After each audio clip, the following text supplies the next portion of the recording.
get into your physical. It's time to talk some piss and more. We're gonna talk about it all. DVD, CD, UHD, VHS, books, Blu-ray. Who knows, maybe you'll even see a laser disc today. Let's get physical. We wanna talk some physical media. Movies and TV, music and more. Come check out what we have in store. This is a media house dream. It's time for some physical media on FanZcene. I know it was like really popular because it like won some Oscars and whatever, but Jimmy does that. It's got the Mighty Ducks guy. Got that guy. No! Yes, but no! He's not the Mighty Ducks guy! It's Emilio Estevez! For the Brady!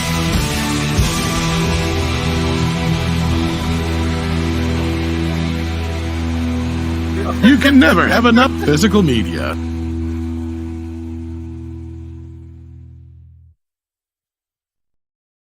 Well, hello, fellow followers. Welcome back to the Physical Media Show here on FanZcene.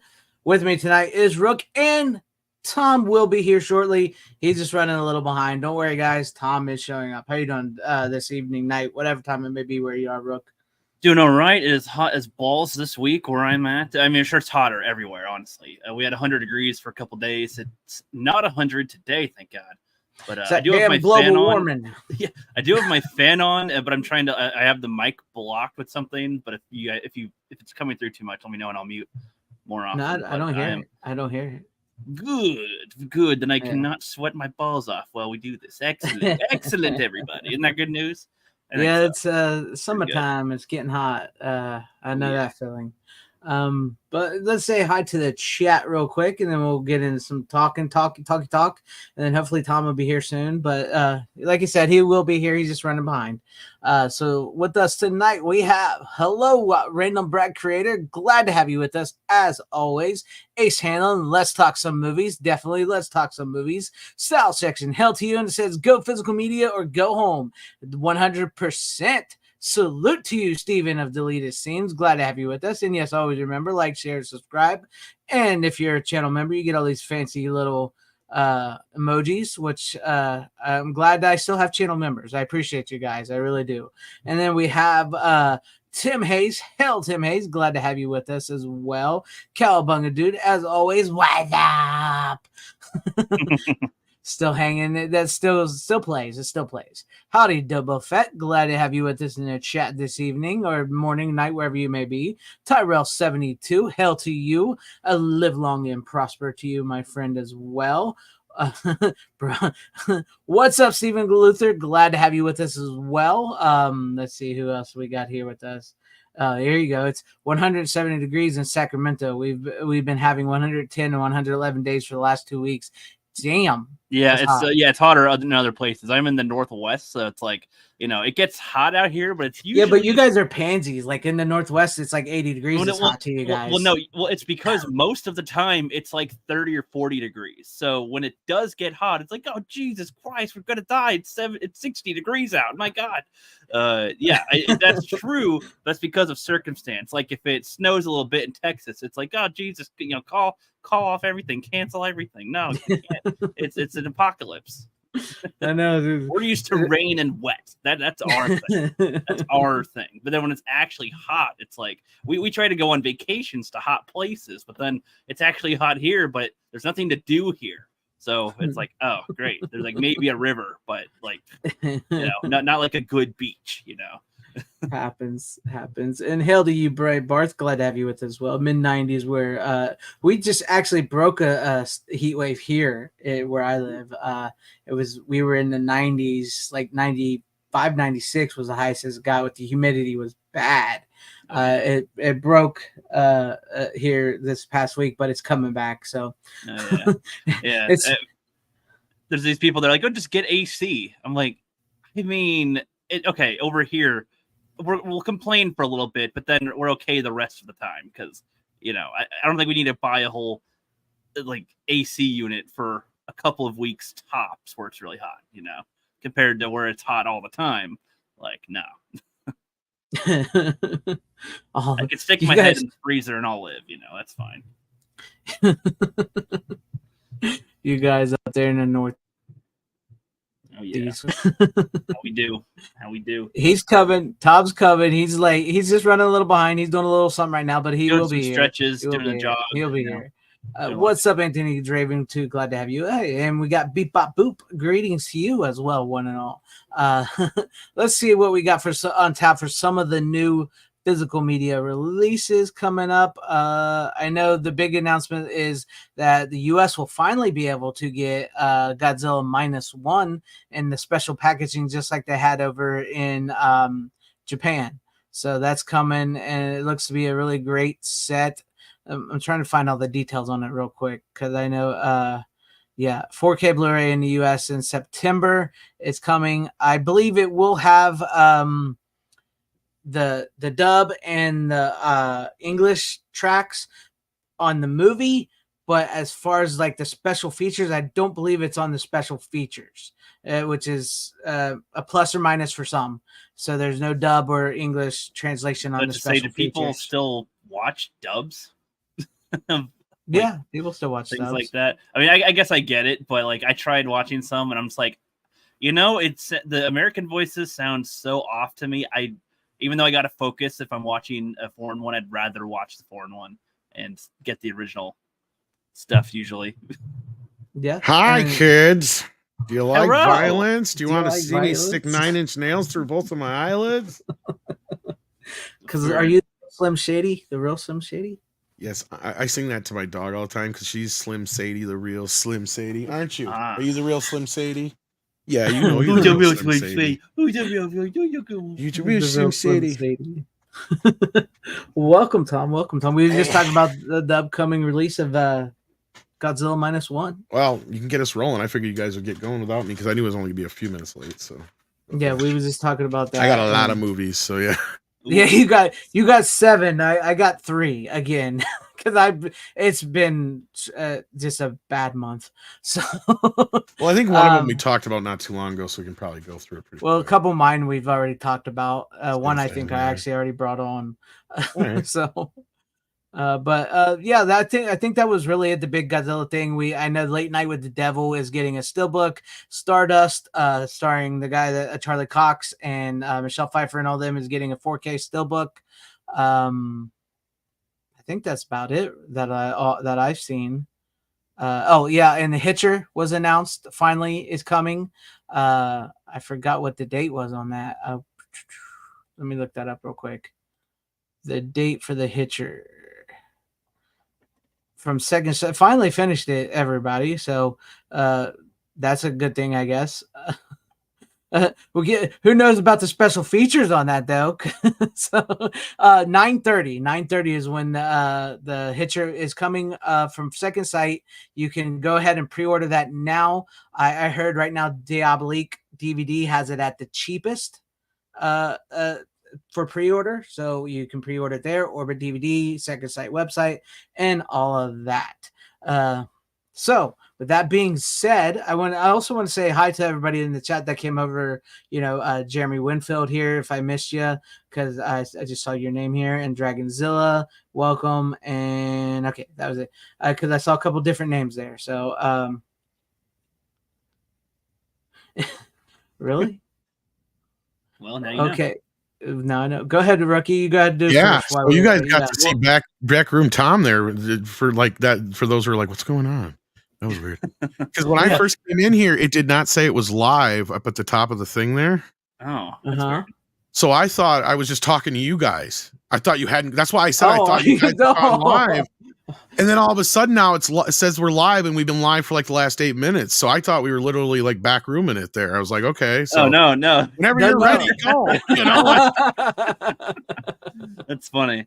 But you said that Tom's got like 7 picks, so maybe he should go first with the. Oh well, yeah. I mean, yeah. Well, at least you didn't say something you shouldn't have said. That was what I was more concerned with, right? Like, sometimes I can get a bit raunchy. No, we just talked Sadie and Slim Shady. So Slim Shady. Kind of boring. Shiz, man. It's just kind of boring. All right, well, let's start with. Let's go. Start. Go ahead. Let's see. Yeah, since you got the most. All right. Well, first up, this is one This is a summer movie to me. Like I'm in that mood for summer movies right now. You and me both. So like to me, this was one that was always on Cinemax growing up on the summertime. They showed on Cheech and Chong marathons. And this is one of my favorites of the sequels. It's called Nice Dreams. It needs a remaster horribly. Mm-hmm. This DVD that's what I was trying to figure out is how old this is. 2001. And I have the digital version and it looks like ass.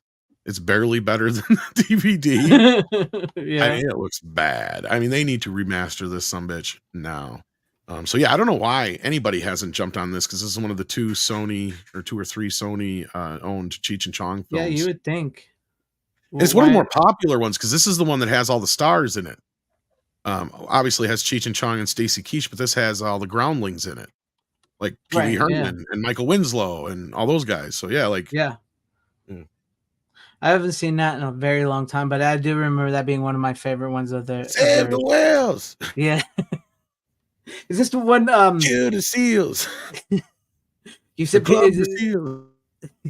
Is it where Pee Wee Herman's a bellhop in it, or is it? Oh, this is not the one where he's the bellhop. This is the one where he's the guy from the nut house who does all the coke. Oh yeah, I'm sorry I took the money.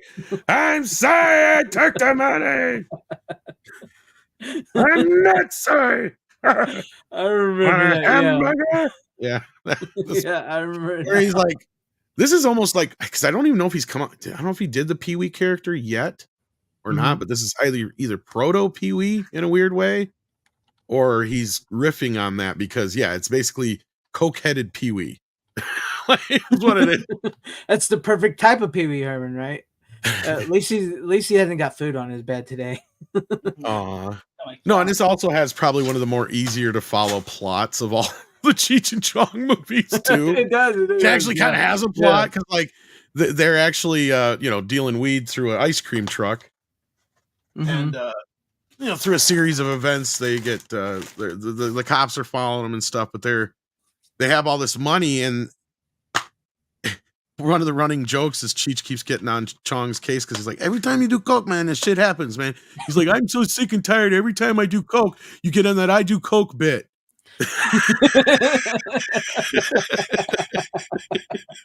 Well, he ends up giving all the money away to Pee Wee. I mean, now I want to watch Nice Dreams again. I haven't seen it in years. The whole last half of the movie is them trying to recover the money from Pee Wee, and they end up in a nut house and all this. It's funny as shit. It's one of the funnier of the like 5 or 6 or whatever Cheech and Chong official Cheech and Chong. The official ones.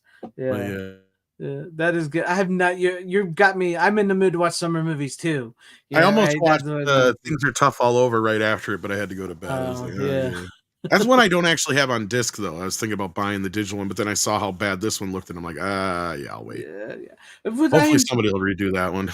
Yeah, I'm really surprised this one hasn't got a better release on it. No shit. So that's crazy. And it's Sony, right? He has Still Smoking's on Blu-ray. Up in Smoke's got a 4K remaster, even though it hasn't been released in 4K. The Blu-ray looks really, really good.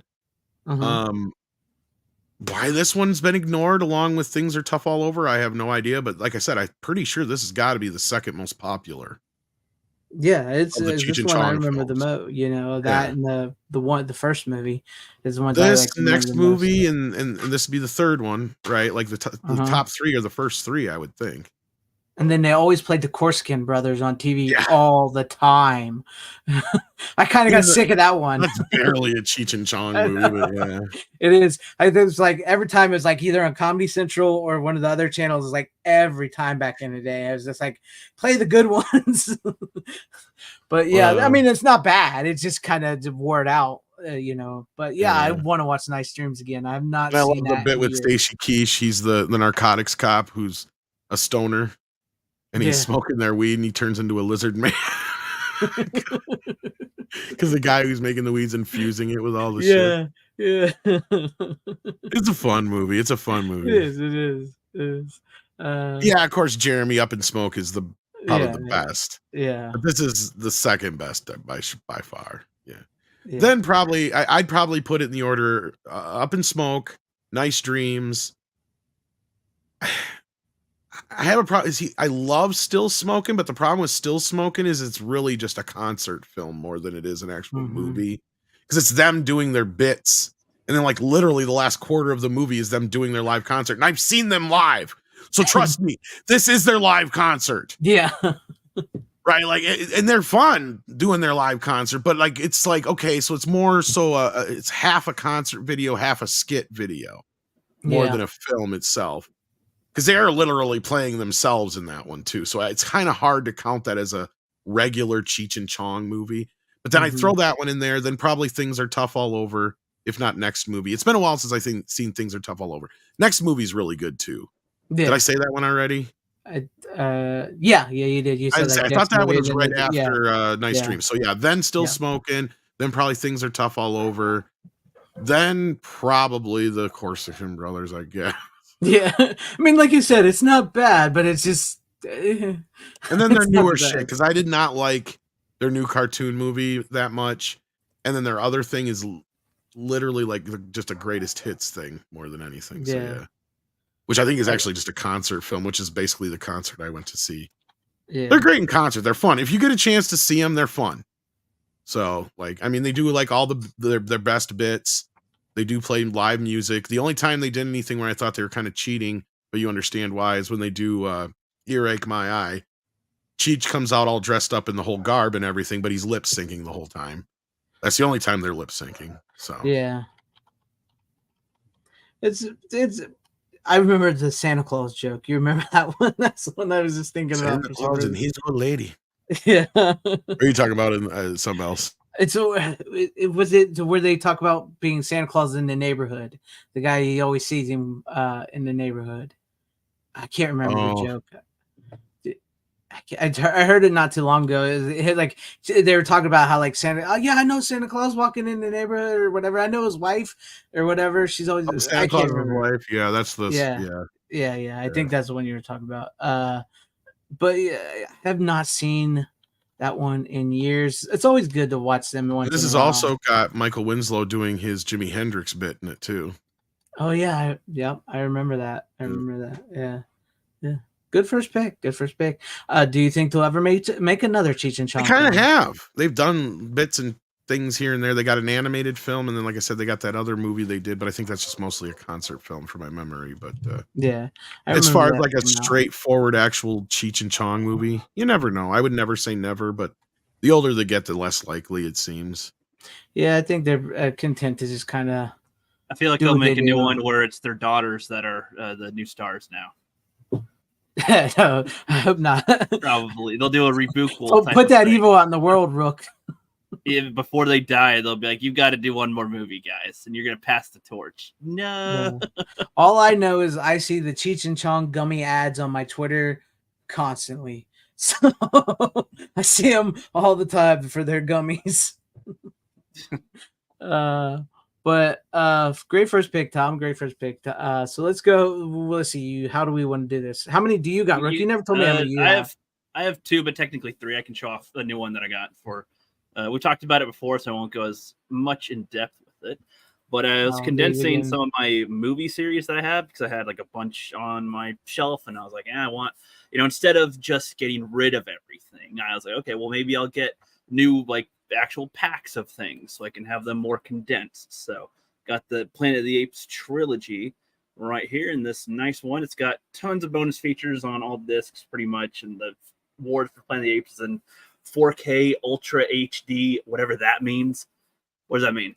Seriously, you don't know what 4K is? No, 4K Ultra HD. Like that's the new 4K. I know what 4K is. Why? What is the Ultra HD? 4K is Ultra HD. Just 4K more ultra high definition.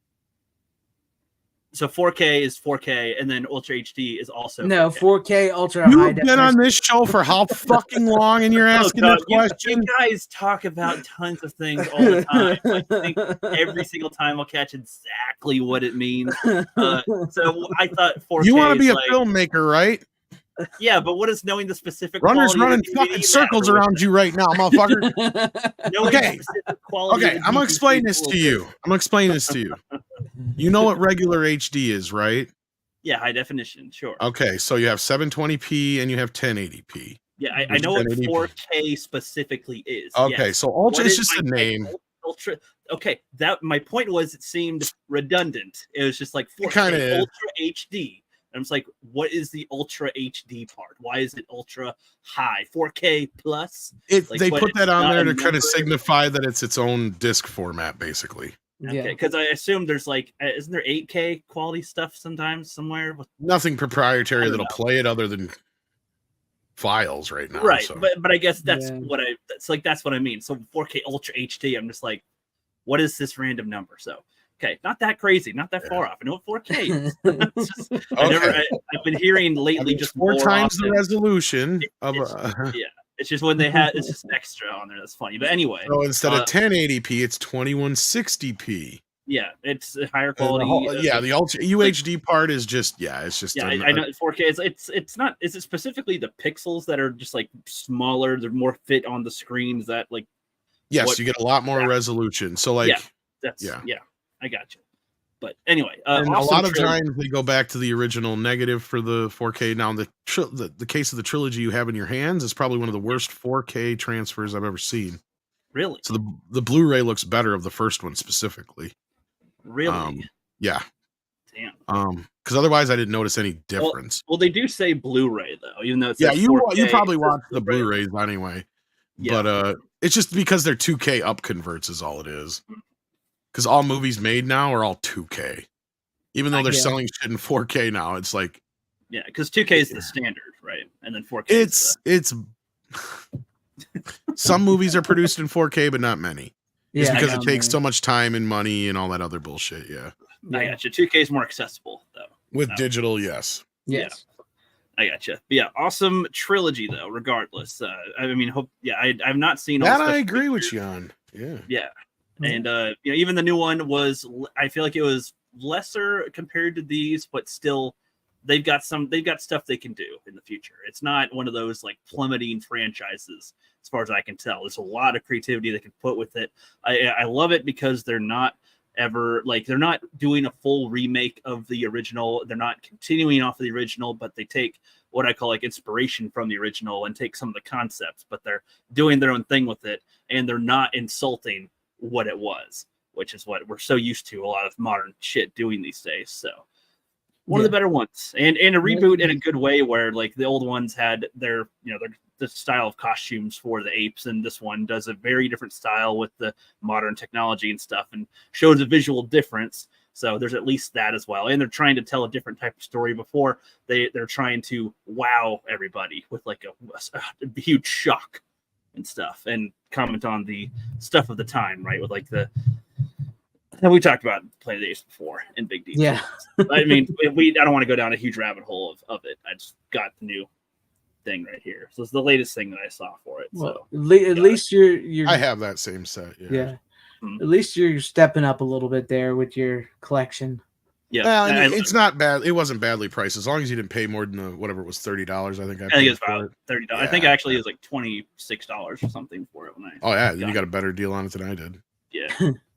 Nice. All right. Yep. All right. Well, I guess we'll go ahead and go to me.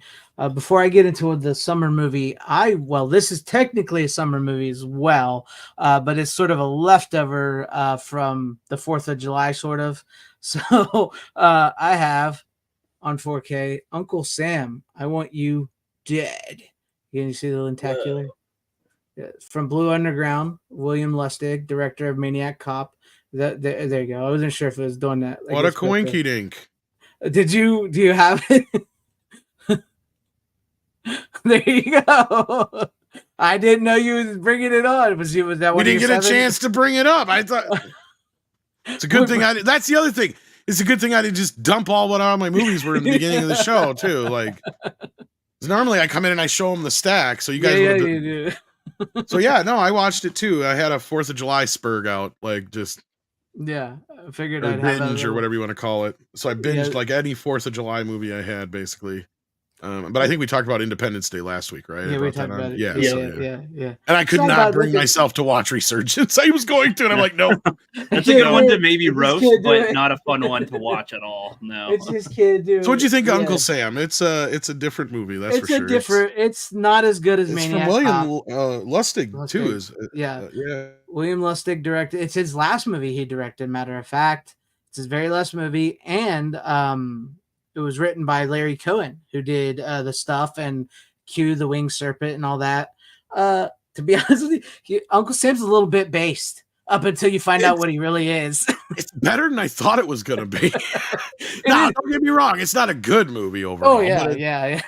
but it was fun. You're right. Yeah, Like the whole yeah. based element to it, like the whole idea behind it. Like I kind of dug it. Right? He goes after flag burners, Nazi kids. He goes after draft dodgers. Yeah. So, And, well, it kind of set it up. What it is it's a guy who Yeah. was killed during wait, Desert Storm. Desert Storm. And that's the other thing, because I'm watching this movie and I'm like, God, this feels like it was shot in the 80s. Although it says it come out in 94, but then I found out it actually was, I think it even says the copyright's 92 on it. So I'm like, oh yeah, no wonder this feels like I'm like watching this movie. I'm like, no way this was shot in 94. No way. Yeah, no way. I'm like, this doesn't feel like the 90s. Everything feels too 80s. Yeah, and it that's does why feel- that makes sense. Like, yeah, we were still kind of in the cusp of the 80s yet, 91, 92. So that The makes only- more sense. The only real like 90s thing is you start to see the kids with the blonde hair at the part in the middle. A little bit, yeah. Floppy Yeah, there's hair. some stuff. And I'm like, that's what I kept saying. I'm like, well, there's some things that, yeah, that definitely has to be the 90s, but I don't know if it's 94. Yeah. Like, because that's when I started becoming a teenager. So I definitely start noticing certain fashion trends and, like you said, the haircuts. Yeah, the haircut. So, like, yeah, you can kind of notice things like that. So, like, yeah, in that respect, but nah, overall, the scan is pretty good. It looks really good. Sounds pretty decent. In fact, doesn't this have a Dolby Atmos? Yeah, it does have a Dolby Atmos. Does have a Dolby Atmos, yeah. Picture wise, not bad. Like I said, Bo Hopkins is in it. Also Isaac Hayes, surprisingly. Isaac Hayes is really great in this, actually. Yeah. PJ Souls. Yep. Robert Forster. Yep. Robert Forster, of course, for like 10 seconds. Yeah. And speaking of which, Cowabunga dude, yes, he does kill with fireworks. Of course. Of course he does. He's Uncle Sam. Anyway, we didn't even get to the rest of the plot. So, like, this guy Yeah. dies in Desert Storm. Like, he's supposedly this real jerkazoid. And he comes back from the dead. And the reason he comes back from the dead is he got killed from friendly fire. Mm-hmm.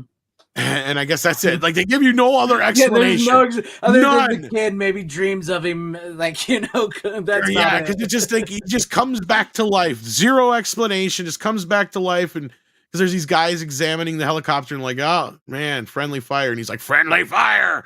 And he grabs him and shoots him in the head. Boom, boom. Boom, yeah. So then it doesn't take too long because he's like a fucking burnt up corpse, right? Mhm. So like they got him in the coffin and everything, and he's delivered right to their home, which is also awkward. Yeah. And he gets out and he dresses up like Uncle Sam after he kills some dude who's dressed like Uncle Sam. And of course, he's dressed like Uncle Sam for the rest of the movie. So, like, Yeah. badass. And you he know. really is Uncle Sam because his Yeah. name is Sam and he is the uncle of the kid. Oh, of the the movie. kid. Like, they got so down into the dirt with this thing. Like, it's like, They did. And, we're going to call this Uncle Sam. He's going to be an uncle.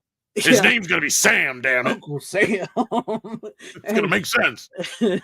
And yes, style section, there are boobs. That's the reason he becomes yes. Uncle Sam, because the guy wearing Uncle Sam suit is a peeping Tom.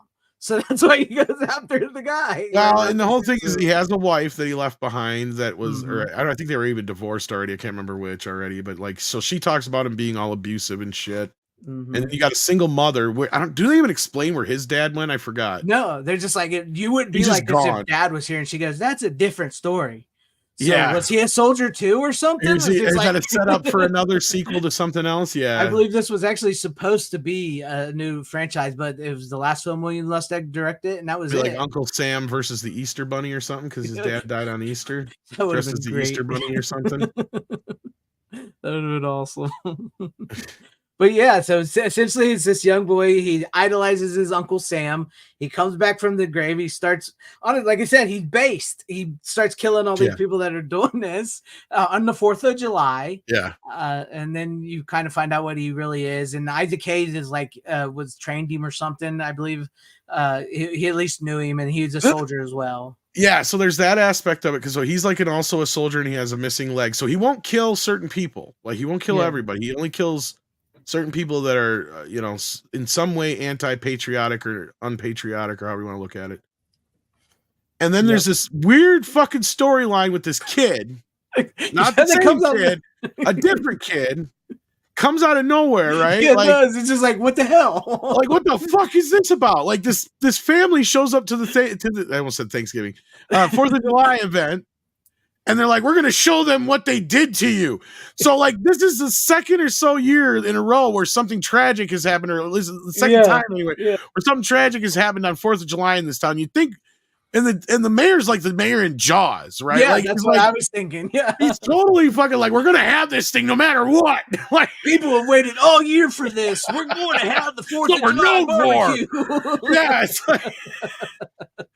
So anyway, this kid gets rolled in a fucking wheelchair. He's blind and burnt in a wheelchair. I don't know how the fuck this all happened from fireworks, but supposedly this happened from some kids the year before, or a couple of years before. Pranking him with fireworks, and it was a tragic accident gone wrong, whatever, prank gone wrong. Yeah. Of course, our main star kid was not there the day, and he makes sure to tell everybody that. He's like, he likes this kid. They're all friends. Yeah. But now, so like, this kid has some weird psychic connection with fucking. He does, like, out of the blue. He's just like, Uncle Sam comes up and touches you. He goes, I won't hurt you. I know what you want. He's like, yeah, he won't hurt us. It's insane. It's an insane movie. It is a bit of a slow build in the beginning, but once it takes about 30-40 minutes to get going, but once it gets going, it is fun. It gets real fun. It's great. It's crazy. Yeah. It was a good one. It was a good watch. So I found myself laughing at it quite a bit, actually. Not in a bad way necessarily, but in that fun B movie. I'm having fun. Like I don't know how I missed this movie on Cinemax. It had to, because it feels like one of those movies that would have dropped on Cinemax for premiere, right? Like, right. I don't know how I missed it, because I know this would have been the same time period of like Rumpelstiltskin and some of those other movies, and those were definitely movies that I caught. The Pinocchio's Revenge, and it feels like it's right in line with those. It does. It does. Below the line, fucking full moon Vidmark wannabes. It's so true. Like it does. It's just right there in that, and it's actually one of the better ones if you look at it. It's like clearly it's at the tail end of how do we rip off Halloween? Yeah, like that, dude. That was fucking 12 years ago, man. Like. Or shit, 15 by this point, but yeah, it was like the 90s, so they were like the slashers were out of it by then until Scream came along, and then you can tell this was probably a movie that Lustig had been working on for a while, trying to get the funding for. Like I said, it was shot in 92, didn't get released till 94, so probably struggled to even find probably funding to finish it and or get some sort of distribution. So that's why it probably took 2 years. So like, I'm sure this was a movie that was conceived even earlier than this. So I got to imagine. I didn't watch any of the special features, but there was a truckload, or not a truck. Is there a truckload? I don't know. There's quite a few on here. There's some commentaries and some deleted scene, a theatrical trailer, gag reel, post. There was a few things I think carried over here from an old DVD. I didn't really get into it all, but yeah. Neither did I. But I just watched it, and like I've had it, and I was like, I might as well watch it, give it a watch. And it was, it's a fun slasher movie. I think maybe it was supposed to be like a Maniac Cop 4 almost, it feels like. Yeah, you're saying, because I do remember somebody, because I must have watched one of the like 5-minute little things or something like that, because I do remember him talking about Maniac Cop and a few things, but yeah. I would buy that. They should do a holiday-themed serial killer box set. Black Christmas, Halloween, April Fools. Yeah, it fits right in with that. Yeah, it does. It fits right in with that. You know, it's honestly, now that I've seen this, I would say the new Thanksgiving movie that Eli Roth did is very similar to this. It's very similar to this. Okay, I can see where you're going with that. Yeah, especially with the with it being Thanksgiving and the guy coming through the town. Which is pretty much that movie is based on movies like this.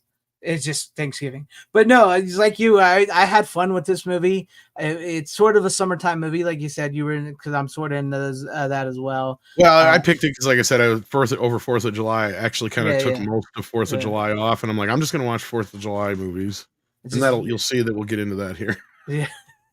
That's good, but no, I do recommend it if you can get. I mean, the Blu-rays like still out there, and the 4K is out there, and the 4K looks pretty good. So, yeah, just like I'm not joking. When that kid rolled up in the wheelchair, and I was like, "What the fuck?"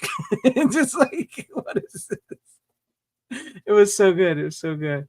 Well, there's like no setup for it before he gets there, and then like when he shows up, he's like a major character from there on out, and you're like. What the fuck? Like, it cracks me up too. It's like the one kid's like, "You won't believe me." He's talking to Isaac Hayes. "You won't believe me, boy. You done lost your mind." You know what's silly is they should have combined the kid in the wheelchair with Uncle Sam, like that kid, the two kids. Yeah. You know, I can't remember the other kid's name, but they should have just made that one character. I bet it was supposed to be one character at one time, and maybe like, no, it feels weird. I don't know. There's like something about it. You're just kind of like. Scratching your fucking head going, where did this come from all of a sudden? This should have been feels like something that should have been set up in the opening act or something. Yeah. But no, if you're looking for a good slasher, holiday themed slasher that you've never seen, yeah, go ahead, check this out. Uncle Sam, it's pretty fun. Pretty big body count from my memory too. Like once the killing starts happening, it's like every few minutes. Like The only thing is like the killings aren't the greatest though. Is it really? No, I mean they are what they are. I mean, like I said, for what sub level, I mean, like that's the expectation I'm setting people up here with. This is right in line with like Vidmark full moon level stuff. Yeah. Maybe even better in some respects, not as good in other ways. Mm-hmm. So it's right in that video store, you know. Oh yeah. If I remember correctly, I believe the VHS was like this. Yeah, I think that's what they're on the shelves. It was the lentacular on VHS. See, that's the thing is, I swear I remember seeing it. Maybe I watched this movie when it came out, but if I did, I don't remember it. And I watched a lot of movies like this when it came out. Me too. So it's hard to say. But like I was seeing it this time was like seeing it with fresh eyes. That's for sure. And I enjoyed it. I had fun. It was definitely a popcorn slasher, 80s, 90s kind of horror film. Predates Scream, so you got that too. Yeah, so still got the old school mentality to it. Yep. Yeah. So there you go. What do you got, Rook? You want to go back to Rook? Might as well, since I just killed one too. Unless you want me to do another one. That's up to you guys. How many you have? 7 picks, right? So yeah, you go in. I can go again if you want. Yeah, go ahead. Yeah. So as I said, I was on a 4th of July kick. And I don't think it can be a 4th of July if you don't watch Patriot. Yeah. Yes. And of course, I have the Blu-ray as well. And what sucks is the extended cut is not on the 4K version, which kind of bothers me. And it's not like it's necessarily, but there's some differences that do make the extended cut slightly better, in my opinion. But no, overall, it's still a great watch. Picture and sound wise, it's Sony, so. I'm surprised they haven't redone this one yet because this is just a standard HDR one. They haven't, I'm surprised they haven't upgraded it yet. I mean, and it'd be nice if they redid it and put the actual extended cut in 4K this time. That would be worth buying it again. Yes.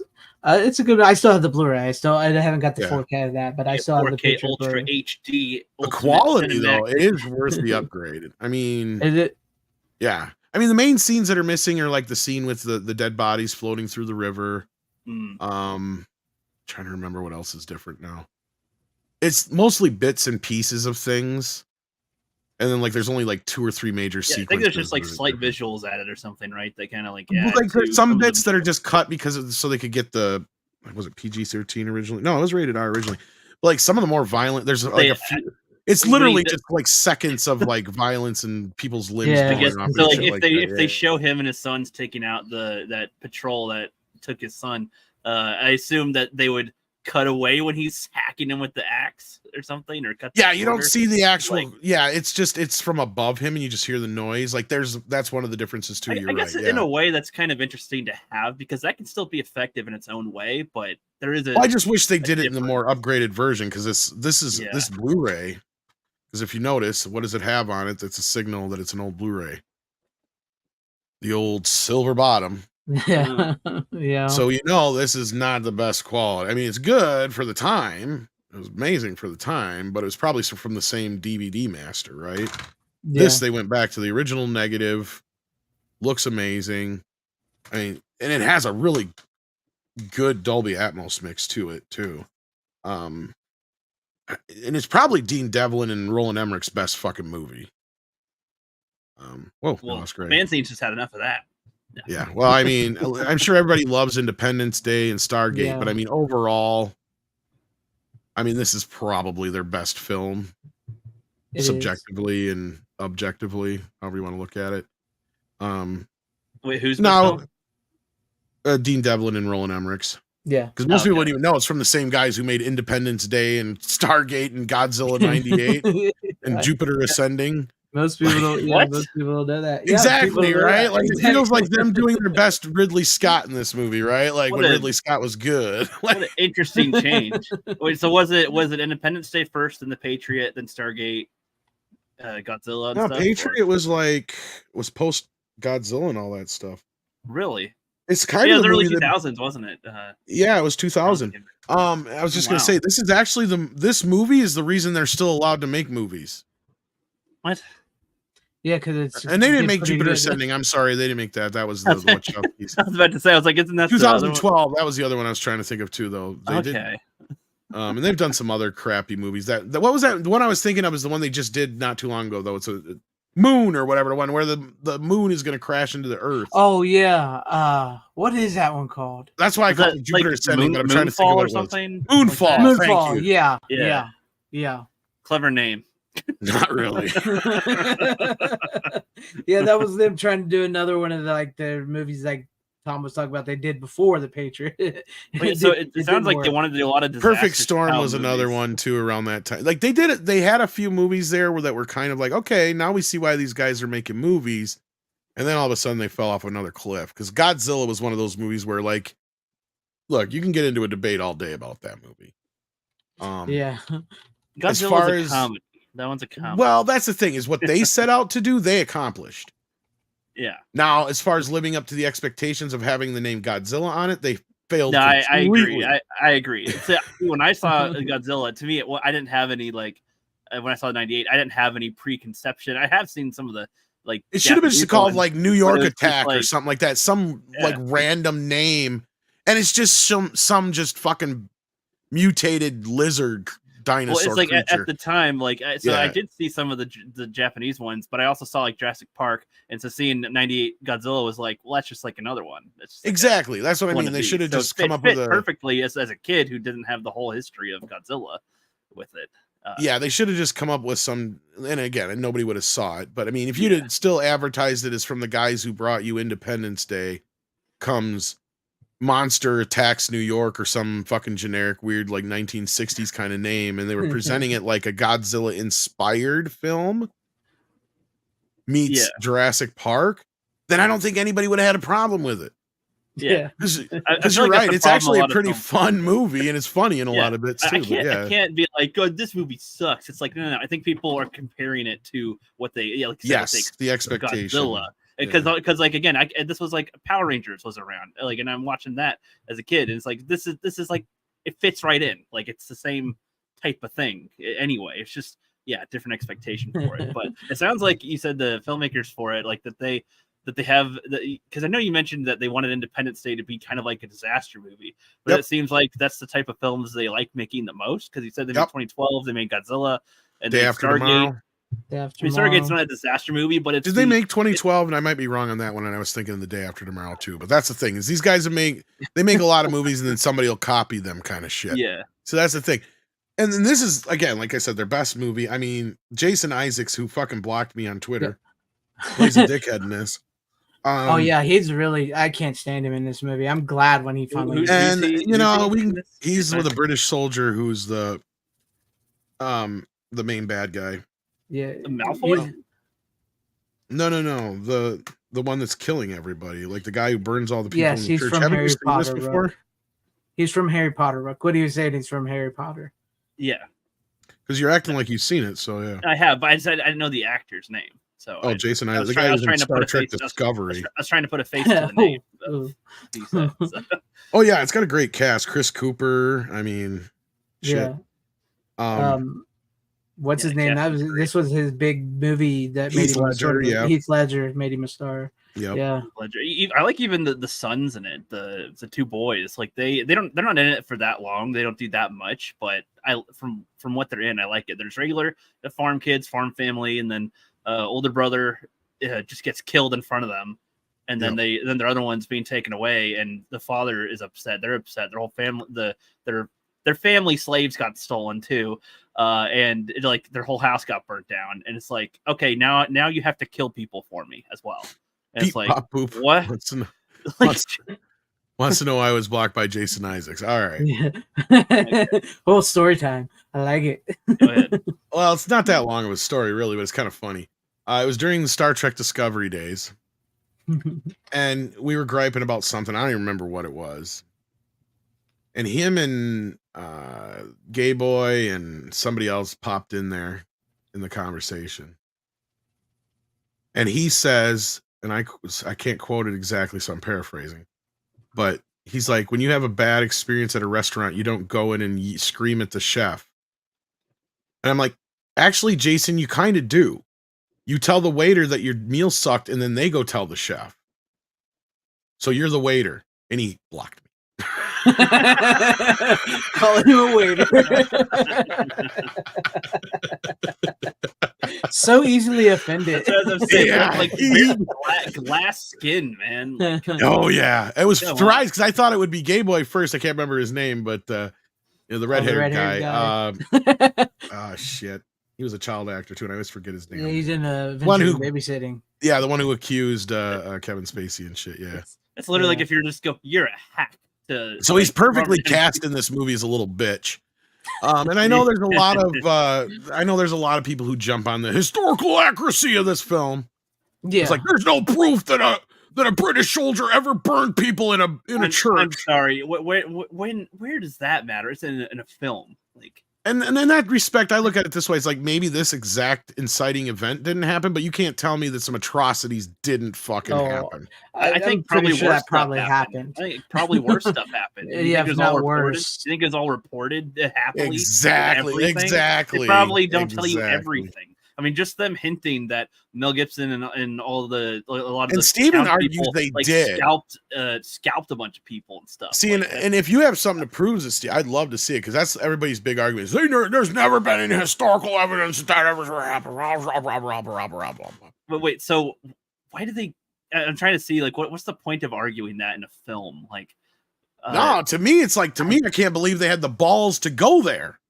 Right, because normally when it comes to these kind of war movies, they really pull the reins off and they don't show the true nature of a lot of this shit. That's why I praise films like Platoon and stuff like that actually do show, and Full Metal Jacket and stuff like that, what war is really like. So you get into this and the nasty things that happened and the way they treated people and the way war happened, then it's like this is pretty close. I mean, some of it you can do something based off of things they've done. Let's say that this never specifically happened, but they instead lined everybody up and shot them. I don't know, gathering them up and burning them in a church. That's pretty severe. I'm pretty sure that happened. I think I remember hearing something. Yeah, and I mean, Mel Gibson's character is actually based on 2 or 3 people, right? Yeah. So as far as the specific individual that this specific shit happened to, okay.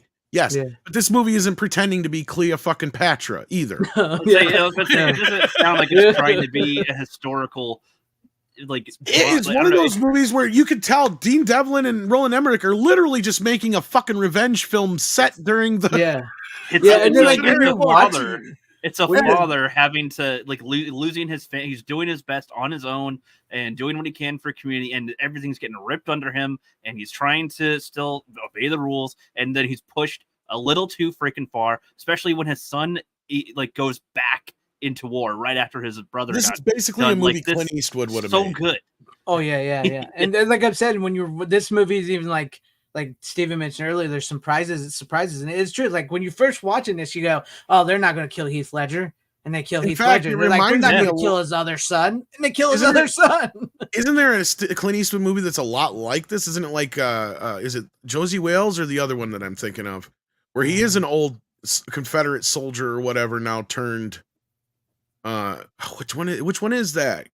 And I Because think I it's know the what same you're talking- kind of thing. Yeah, I mean, yeah. only this is happening during the actual war, but he fought during an earlier war when they were killing the Indians and shit, right? Or Native Americans. Sorry, it was Josie Wales. Thank you, Ace. I thought so because that's one of my favorite. Yeah, I was ones. gonna say I think it's Josie Wales. I always get That the was what it titles was. mixed up of a lot of his movies, though, unfortunately, because I saw him so many times as a I kid know. without knowing which one I was watching half the time. Because my dad would be like, "Just sit down, shut up, just Clint." Is Josie Wales Shut the up, one where it's he's John like, Wayne.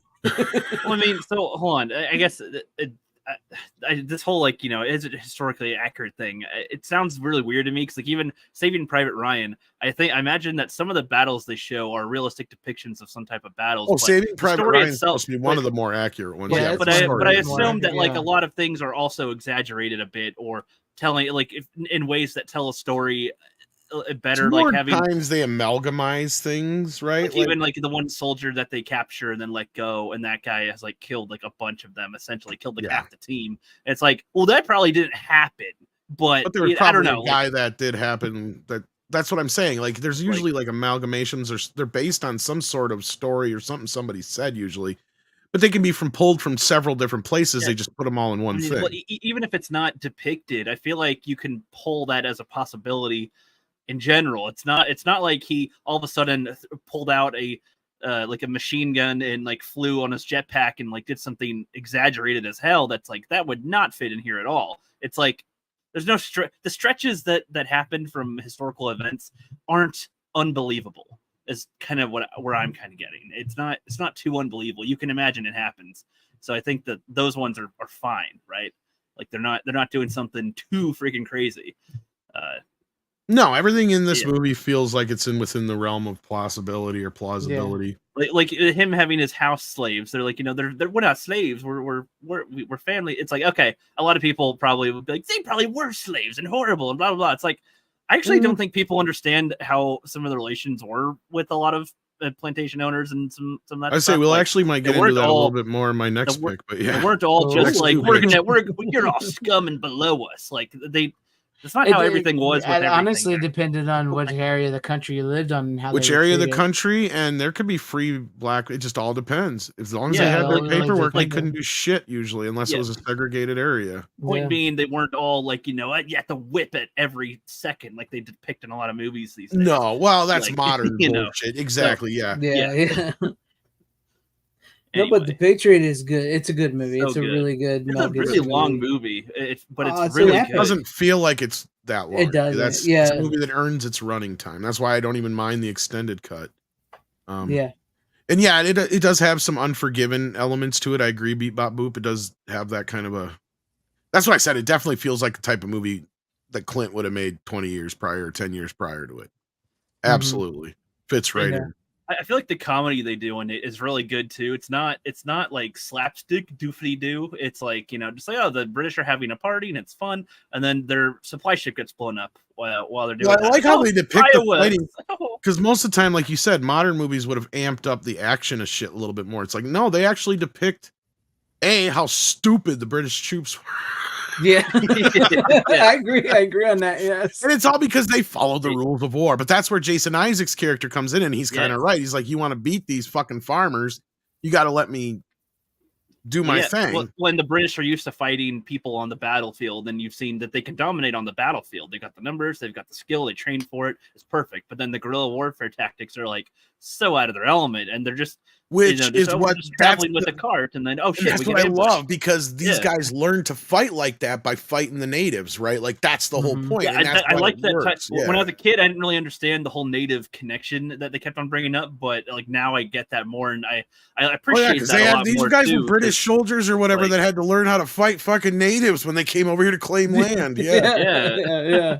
I just like how it grounds him as like a lot of people see him as a hero, but then like he himself is like it's not exactly as peachy as it sounds. Well, that's like, what he keeps referring to as his sins, right? Like what he's done. Yes, like because he's killed women and children, basically, is what he's telling us. Yeah, he didn't When, just when they killed the natives, they killed them all. Yeah, They didn't yeah, leave yeah.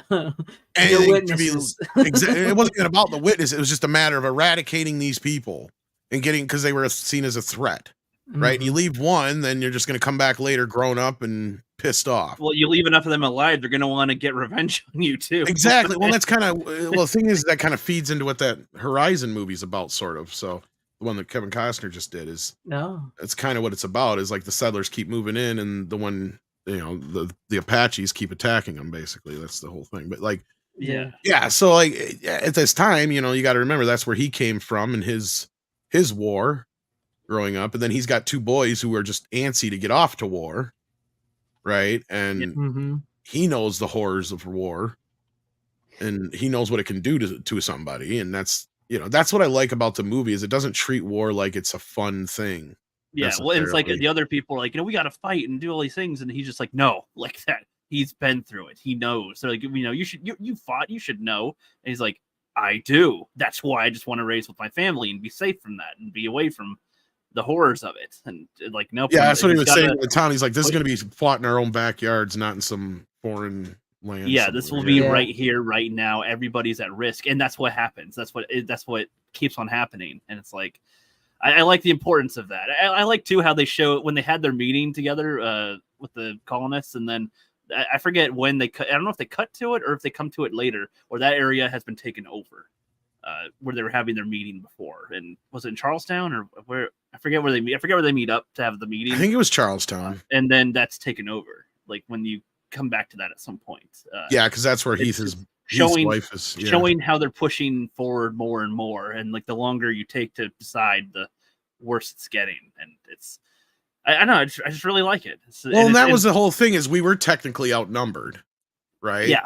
But the thing was we had guys like this that's depicted in the movie. He may not exactly existed as this direct person, but they were guys like this who fought the natives when they came over here, that they used those kind of guerrilla warfare tactics against the larger numbered British soldiers, to where like that scene that depicts them taking down that line when he saves Heath Ledger is a good example of the type of shit they pulled, right? Like, yeah, they would catch them when they were on a path somewhere, not on, in any way, shape, or form, they ready. attack very characteristically that Yeah. you would expect anybody to, and so it throws everybody The off. British were used to just everybody standing in a fucking line and shooting at each other in the same direction, and we all fire in that direction. And that's because all it took that's so long to load a gun and a cannon that when you think of a moving target as well with their guns, because usually their target is in front That's of the them. point, yeah. And they're moving around, and it's just like Well, at first I that's 'cause these I guys- thought that was unrealistic, but that's like no, thinking about it more, this makes a lot more sense why they couldn't Well, shoot and it. that's because these guys came over here from Britain and stuff when they were colonizing, and they started fighting that way, and they realized we're getting slaughtered because these guys, they don't fight like that. Yeah, They come and they take every opportunity they can, even though they ain't got guns. They got weapons that'll fuck us up. The natives don't need honor; they're trying to survive and win. Yeah, at that point, they just see you as a threat. They don't give a fuck. Yeah, Yeah. This movie is so good in so many ways. It's one of those ones that I feel like can be dissected for hours and hours and hours and hours, and still have like things to say. I wonder how long did it take for them to film this one, man? This was in the early 2000s. Mel Gibson. This seems Most I don't of know. it's I feel like you the can tell way they have with their set pieces and stuff, and where they are. I guess I don't know how long it takes to set that kind of stuff up everywhere. Well, I remember the big deal about this movie when it came out was how much they went through as far as trying to make sure it was, time appropriate to try and recreate what it would be like in a battle. Like that's where that one scene where they're up in the field and you see the guy's legs getting blown off and all that shit. With the cannon just roll. The cannon looked like it wasn't going that fast, but just rolls and easily like butter takes off a leg, and it's like, what the hell? No, and that is supposedly crazy. exactly how it happened, or what would happen, what you would have seen on the battlefield there.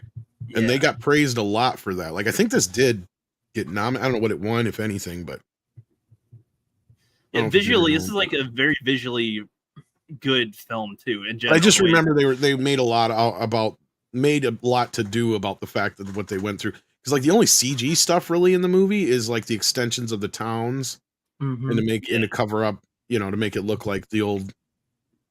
And even then, that was extensive stuff for 2000. Like, I mean, it shows its wear a little bit in the 4K. Like you can kind of tell sometimes when it's a CGI extension, but it's not too bad, really. Yeah, I mean, they do a thing too that gives movies credit to me anyway when they allow children to be killed in the thing. Like that one guy. Well, that's where I was saying I couldn't believe that they went to the.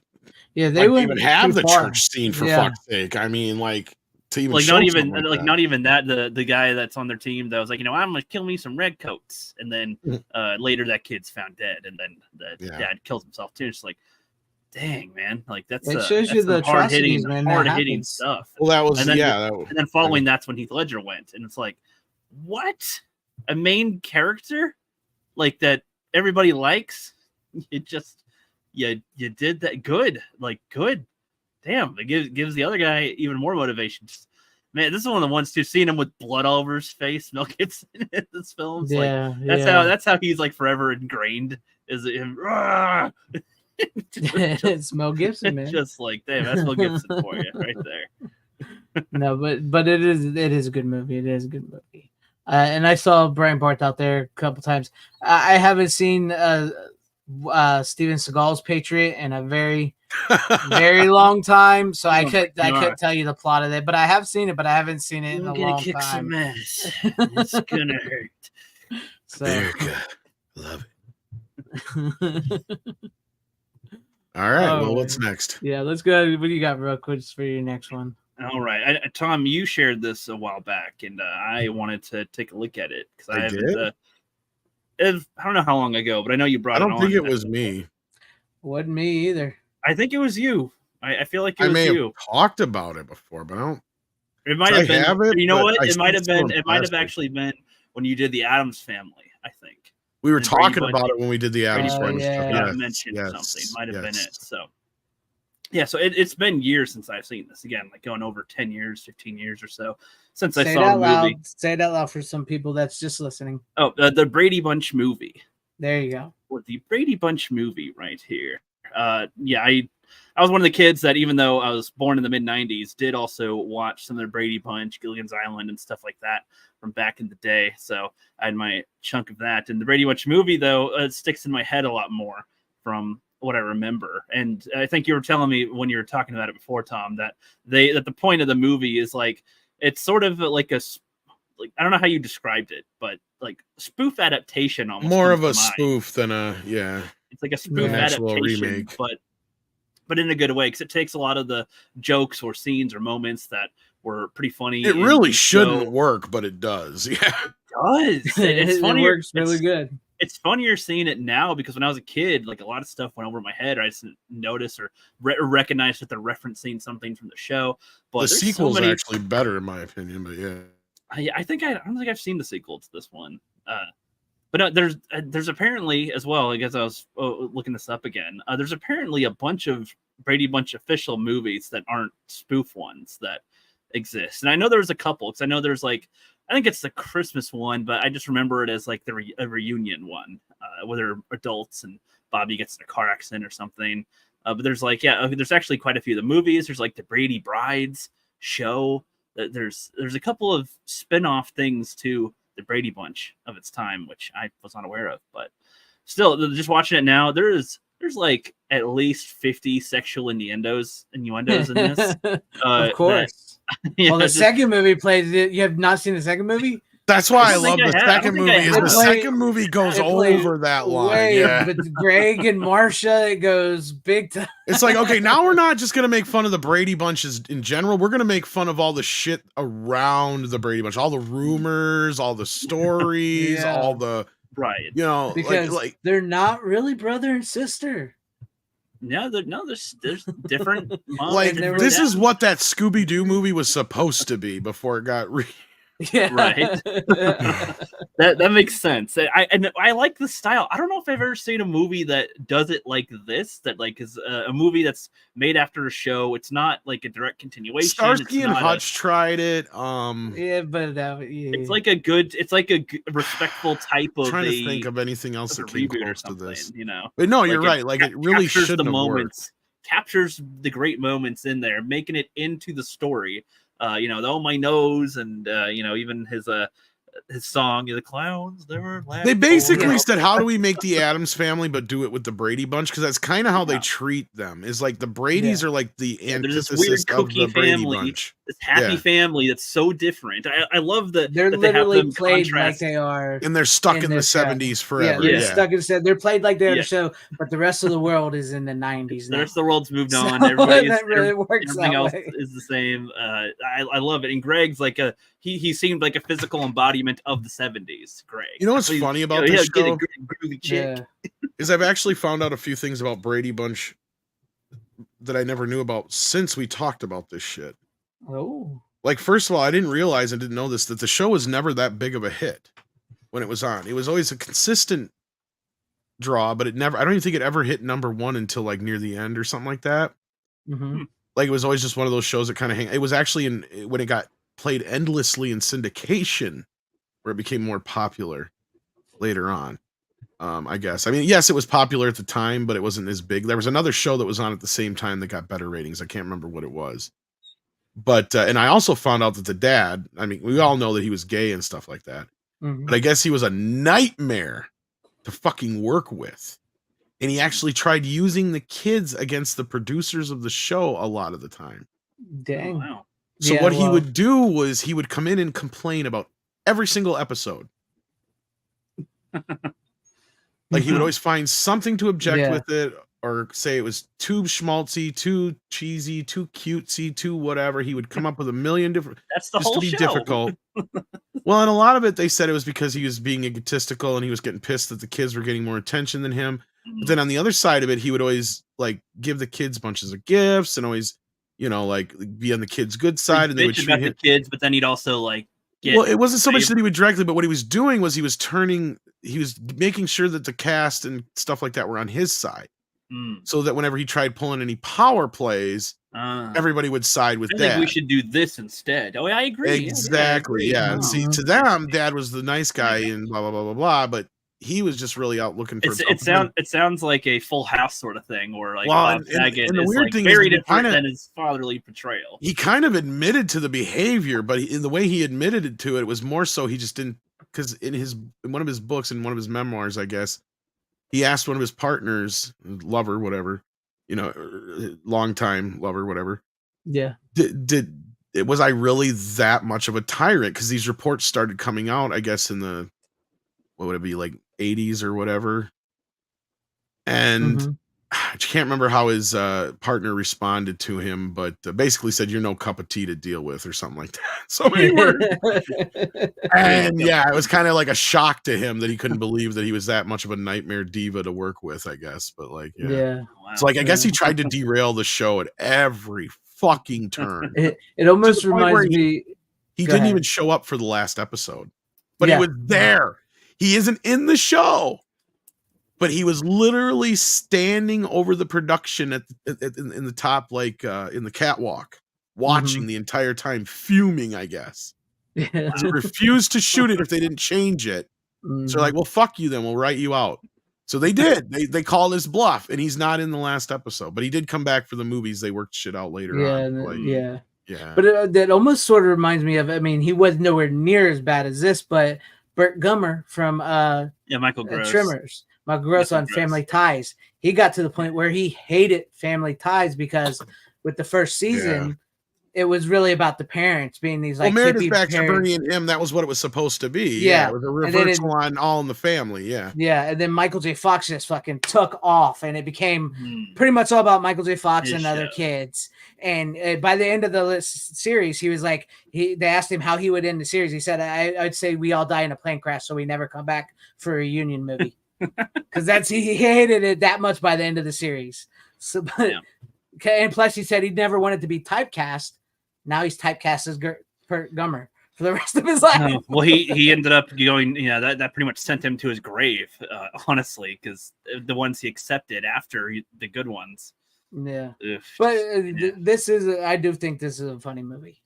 Yeah, I think it's just again surprising for what it is. And the Ditmeyers, were they a part of the show? I don't remember the Dipmeyers. No, I don't think so. It's funny how much they they're may in have it, had a though. neighbor called that or something. At some Yeah, point, I but think they're outside referenced of a that, few there was times, very but- rarely do you see anybody outside of the Brady's. Yeah, they go That's the other usually funny to thing the about house. show. Maybe they might go Yeah. into the house. That's but what I usually mean. not Yeah, much. rarely, unless it was like a special appearance by like David Cassidy or something Davy like that. Jones. Or Davy Jones or whoever. Like, yeah, rarely did they ever leave the Brady house and went- or see anybody else besides like like- the time they went to Hawaii and shit like that. There's like the abandoned house at the end of their block or something that Bobby goes into and gets to save a cat and washes. I think clothes, some of the gets- things in the movie are directly bubbles from the all over. shows. Like they do Yeah. steal. Well, no, I think. so that's what I was saying before. Is that's they take like moments. The oh my nose, the clowns never laughed before song, whatever that's called, and Davy Jones stuff. There's some bits and pieces that are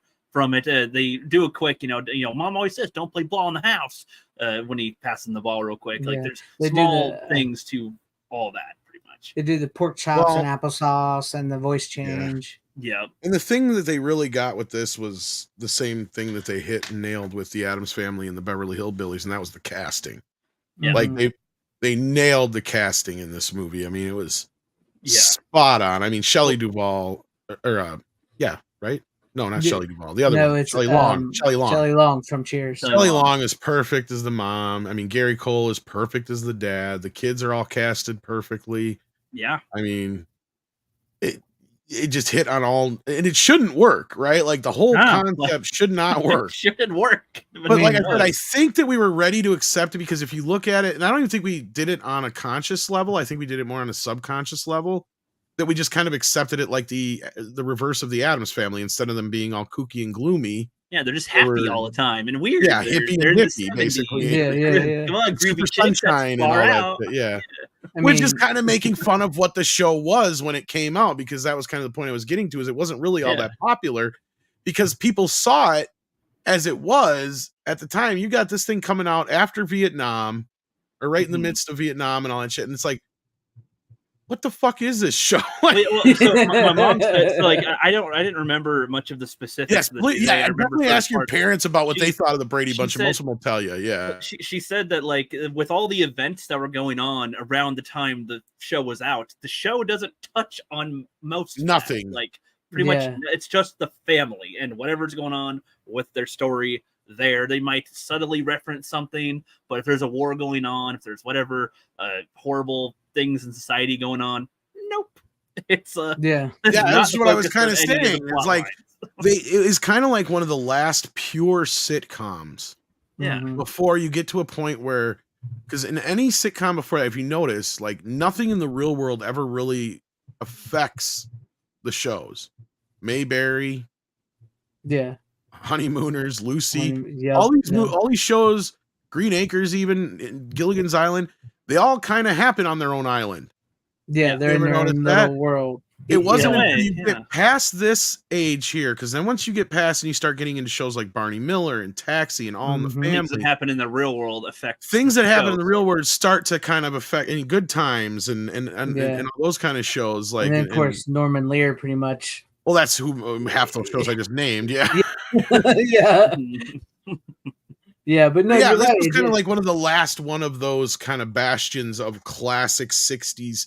Because that's the thing. During the 1960s, movies were dead. Movies had died. But you know what was king? Television. You had some of the most well-beloved and shows that have lived on the longest, from Andy Griffith that we just mentioned, Addams Family, Munster. Mhm. Fuck, I'm gonna sit here all day if I keep doing this, but Batman, Star Trek, Bonanza, Yep. The rifleman, not the rifleman. Rifle, what's that? Gunsmoke, Gun Will Gunsmoke. Travel, Gunsmoke. fucking Yeah. Was Leave It to Beaver in the Hogan's 60s, too? Heroes. Leave It to Beaver was the Beaver. 50s, but I think it did Yeah. leak into the 60s. But again, that's what I'm saying. That late 1950s into the 60s was the golden era of television. Right. Once the Honeymooners and Lucy happened, it was like TV took off. And you know, you had the live shows, you had Ed Sullivan in that time period. Nobody was going to the movies so much as they were making sure they got home in time for prime time. Right? Like Yep. who needed to go to the theater anymore when I can watch, you know, all this great entertainment at home? Like even some of the worst shows were really good entertainment at that time, like My Mother's Car and shit like that. You know, like Yeah. Car 54, where are you? You know, in the Martian show with what's his face? My Favorite Martian. My Favorite Martian. Yeah.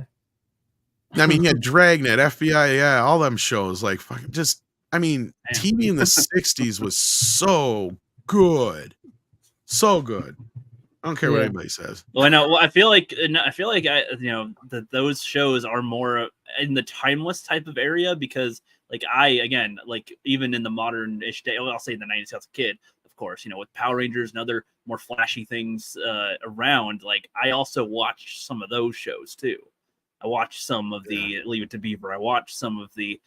So this is the end of that era, basically. Like, Brady Bunch is one of the Brady Bunch and Partridge Family are kind of the last bastion of those shows. The Monkees, that kind of thing. After that, shit changed. Sitcoms and television wasn't the same anymore. It started getting more real. It started getting because it had to compete with movies again.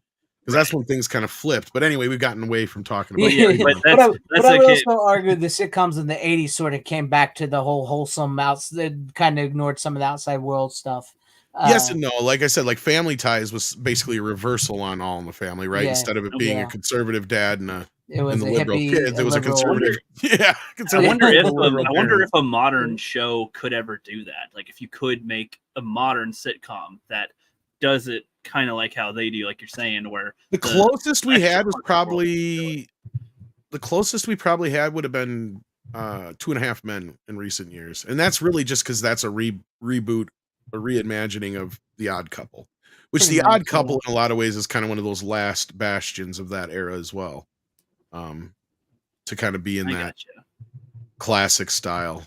I mean, we had a lot of shows that still kind of did that. I mean, you had some. I'm not saying they all went away, but like it was a different era after that when the '70s happened. Because the Brady Bunch started in '69, right? But a lot of people associate the '70s with them when really it was just the first couple of years of the '70s. Their main run of their show was in that time and main popularity probably. Yeah. But no, it's funny because like a lot of the things that they do in it too, like are probably referencing commentary that people had of it. Like when the dad's about to go off to go show his designs, she gives him a little spank on the rear end. He's like, "Go get him, Tiger." She's like, "Tiger, whatever happened to that dog?" Like the dog is really in like 4 Tiger. It's like barely in the show, right? The dog, but it's like, they had a dog, but it's just not really around in most of the time. So play a part into it. And then like the neighbors, the Dittmeyer's mom or the wife or whatever, I didn't know when I was a kid that she was hungover. She was like drunk and she was like really horny for the Brady boys. Essentially, that's pretty funny. She's just like, she's like, he's like, right before my eyes. Yeah, and I'm still growing too. And she's like, that you are. Is it this one or the second one where they start to imply that maybe Alice is gay? I think that's the second one. That's probably the second one because in this one, Alice is like Sam. Well, it was always about Sam, but we never. Yeah. But Sam was only there. Like he would barely show up. I think in the show, wouldn't he? I don't think. Yeah, he was very rarely ever there because he was always delivering meat or whatever. Meat delivery. Yeah. Which was just funny with him because they show him Miss Brady picking up the meat at one point, and then later he's dropping off Alice at the house, and and she's like, "Oh, you're gonna put something to put on your finger, stick your hand down." Oh my gosh, there's got to be the day. Puts a bowling ball in her hand, and then like you think that's gonna be it? No, but then later the whole family's in the kitchen, and then he comes out with a cigar and a bathrobe. He's like, "Hey, what are you doing here, Sam?" He's like, "Oh, I'm just delivering some meat." He's like, "Well, that was the whole joke. Yeah. That's what I was gonna get to because I remember, because Sam was always delivering meat. Yeah.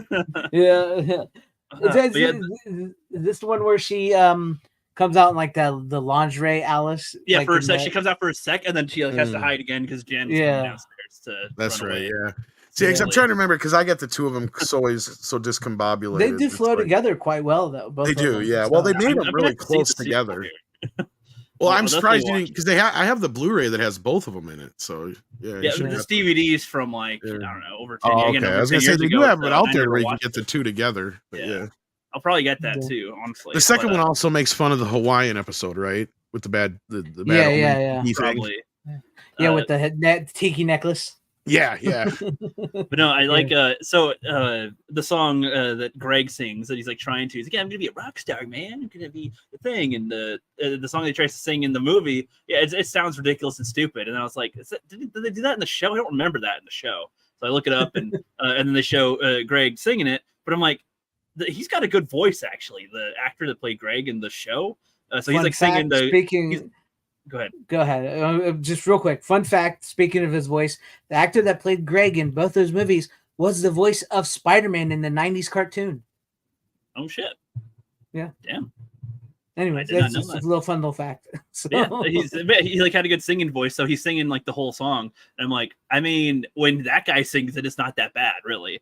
But the joke in the show was like, that's such an old. We need rock stuff. We need it to be more hardcore, not lovey-dovey sappy shit. But I like too, like when I was a kid, I didn't recognize that was Greg as well in the movie. That that's the music guy that Greg in the movie goes. Yeah, to. yeah, it's Greg. It's Barry. The Barry cameo. I like the cameos in this too. They're not in your face. They're not. They're not. I don't know. They're subtle enough, but if you know who they are, you know who they are, and they're in it very briefly.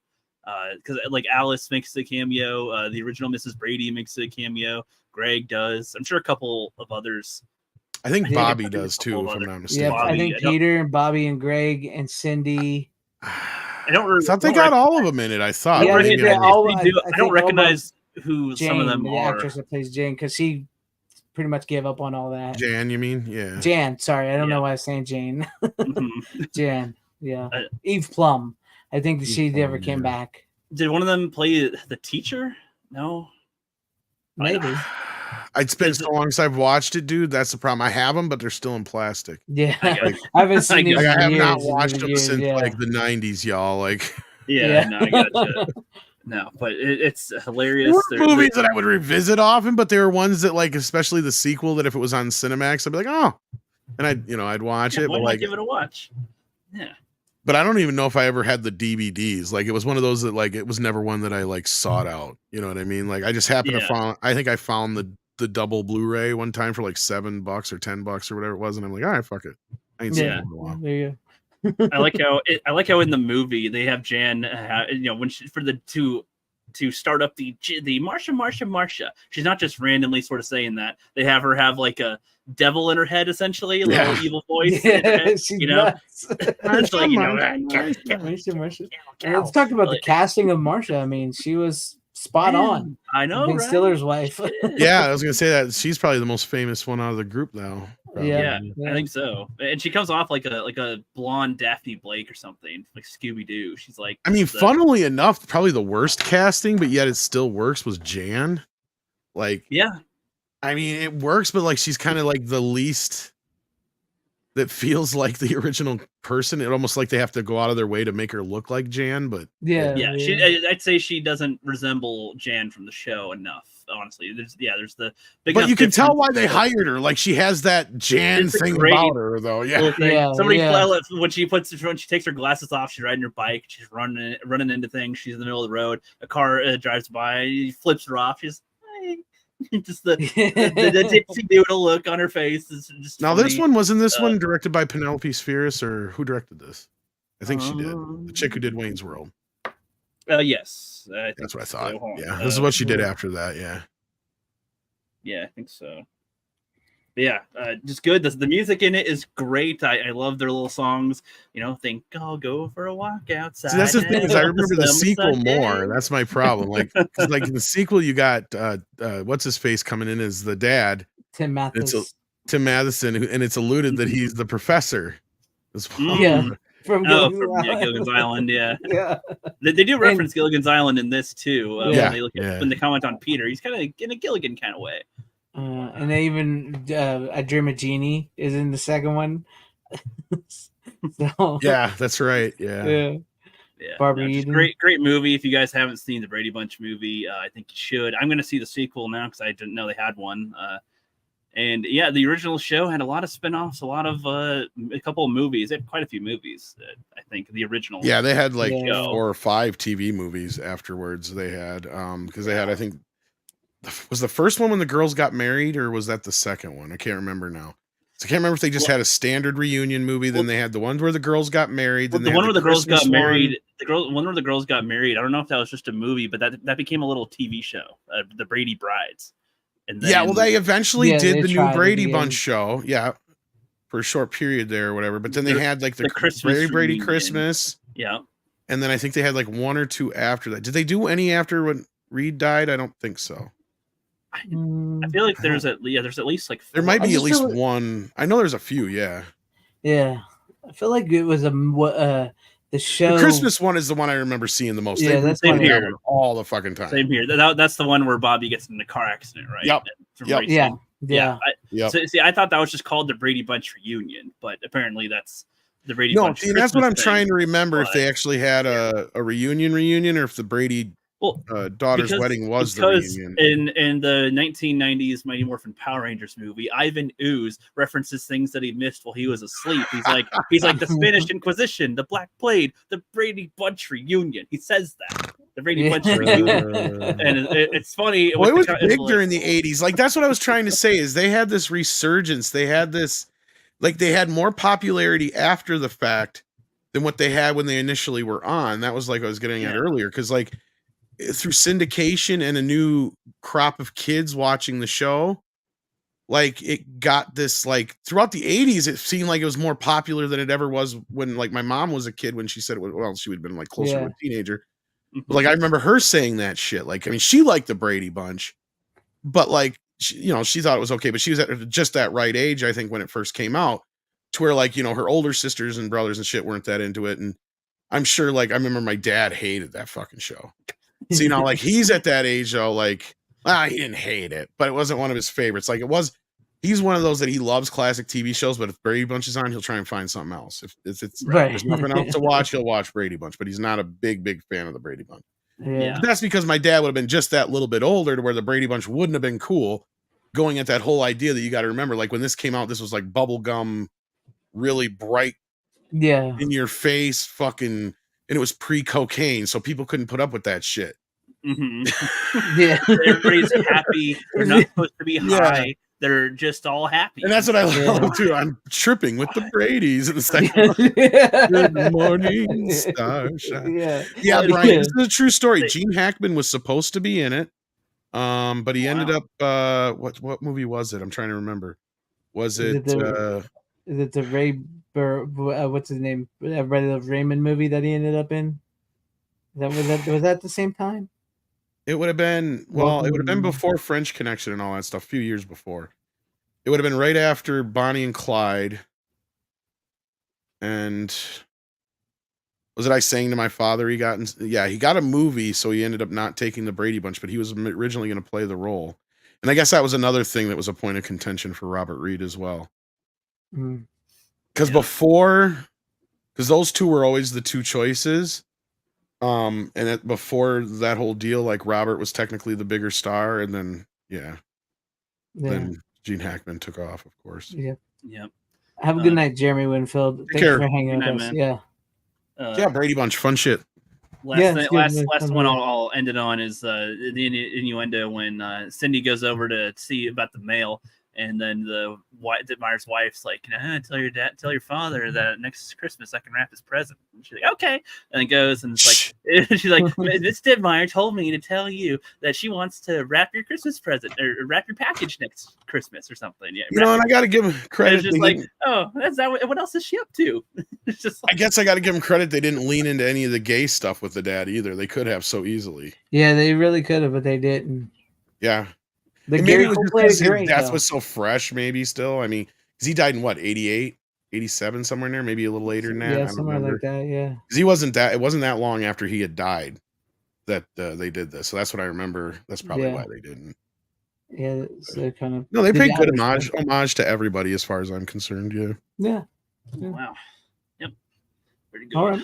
Well, I guess we'll move on to me, and then we'll hit up Tom for a couple more. So going sort of back to the summer theme, I watched, which I think I brought this on here once before, but I don't care. I mean, this is why I buy movies, right? So I got Weekend at Bernie's. There you go. I almost watched that. Almost. I was like, I need to watch some movies. I've been kind of low on money, so I haven't bought a lot of new stuff lately. And I was like, I haven't seen Weekend at Bernie's probably about 3 years. So I think maybe about 3 years ago, if I brought it on, is when. But it is it still fucking holds up. Still holds up. It's still a great movie. Absolutely love it. If you've never seen Weekend at Bernie's, it's a fun. They don't make movies like this anymore. So, have you seen it, Rook? Tell me you've seen it. Weekend at Bernie's? Yeah. No, I haven't. Do you know what it's about? That's like where he parades around their dead boss. Okay, right? So pretty much. But at a party, they need a party because he died, and they're like, "Oh, we told everybody you're gonna have a party or something. We gotta parade him around." No, that's not quite. That's not quite how it goes.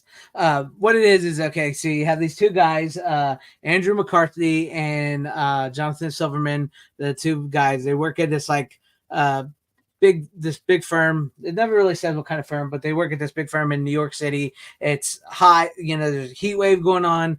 They're stuck working the weekend, and they discover a flaw in the books where somebody's getting paid twice. They figure out somebody's scamming money from their company, and their boss is Bernie, played by Terry Kaiser, and they go to him on Monday to tell him, and at first he tries to say, oh, they're wrong. And then the more they explain it, he sees they're right. And so he goes, how about you two come out to my beach house this weekend, and we'll go over this. Right. So, and then it cuts to Bernie. He's at this dinner with this basically like a mob boss saying, you got to kill these two guys. They figured this out, what we're doing. And so that's what his plan was. He was going to have him come out to his beach house. He was going to have him killed. However, it's insurance company. Okay, I couldn't remember what they work at an insurance company. There you go.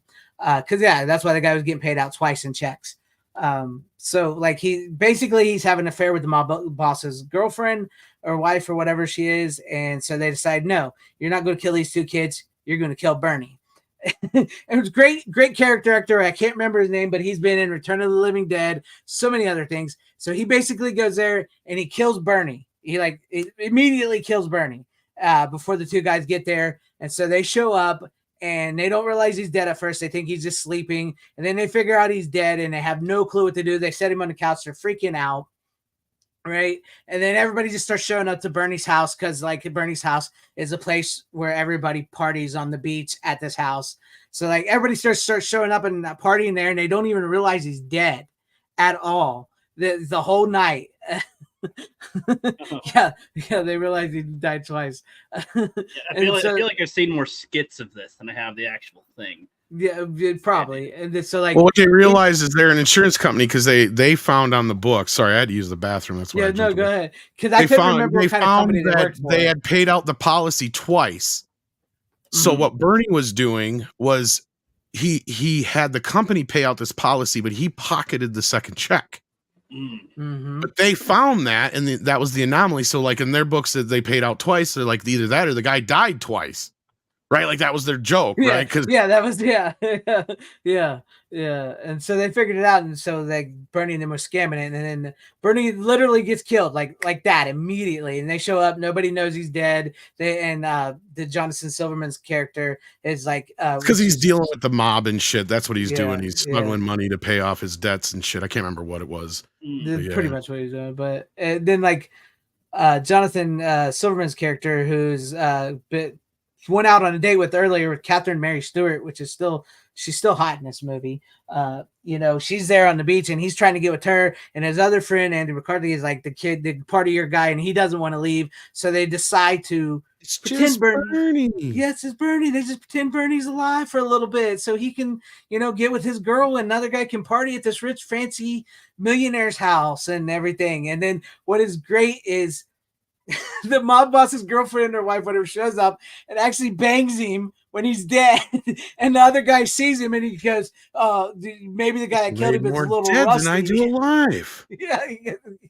No, it's been a couple of years since I've seen it, but I'm trying to remember I'm trying to remember what he's stealing the money for. I can't remember if he's buying something or whatever, but whatever it is he's doing, that they're getting pissy with him, so they decide to kill him.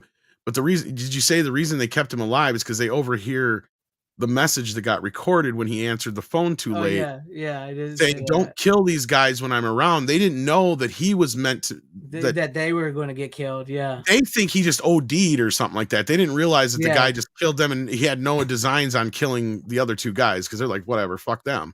You know, like, you know, they're not our problem anymore, right? Like, so they're whole under the impression that as long as we're around Bernie, we're okay. Yeah. So that's where Andrew McCarthy is laboring under the idea, trying to get Jonathan Silverman to be like, look, we'll just keep him alive for the weekend. That way we're still alive, you know, like nobody's going to try and kill us. Right. Like, yeah. And then what was great is, like I said, I can't remember the character actor's name, but he was in Return of the Dead. They called him back in. SCTV guys too, and I can't remember his name now. I can't remember his name at all, but he's greatness. He's a guy from Happy Gilmore's dickhead guy. Is that him? No, that's him. Guy. Is that him? No, it's pretty sure, ain't it? No, I don't think that's him. Are you sure? Hold on, let me look him up real quick because this is going to drive me crazy. I'm pretty sure it's the same guy. Because I think he just passed away not too long ago. Yeah. Yeah, I know who you're talking about because he was the count guy.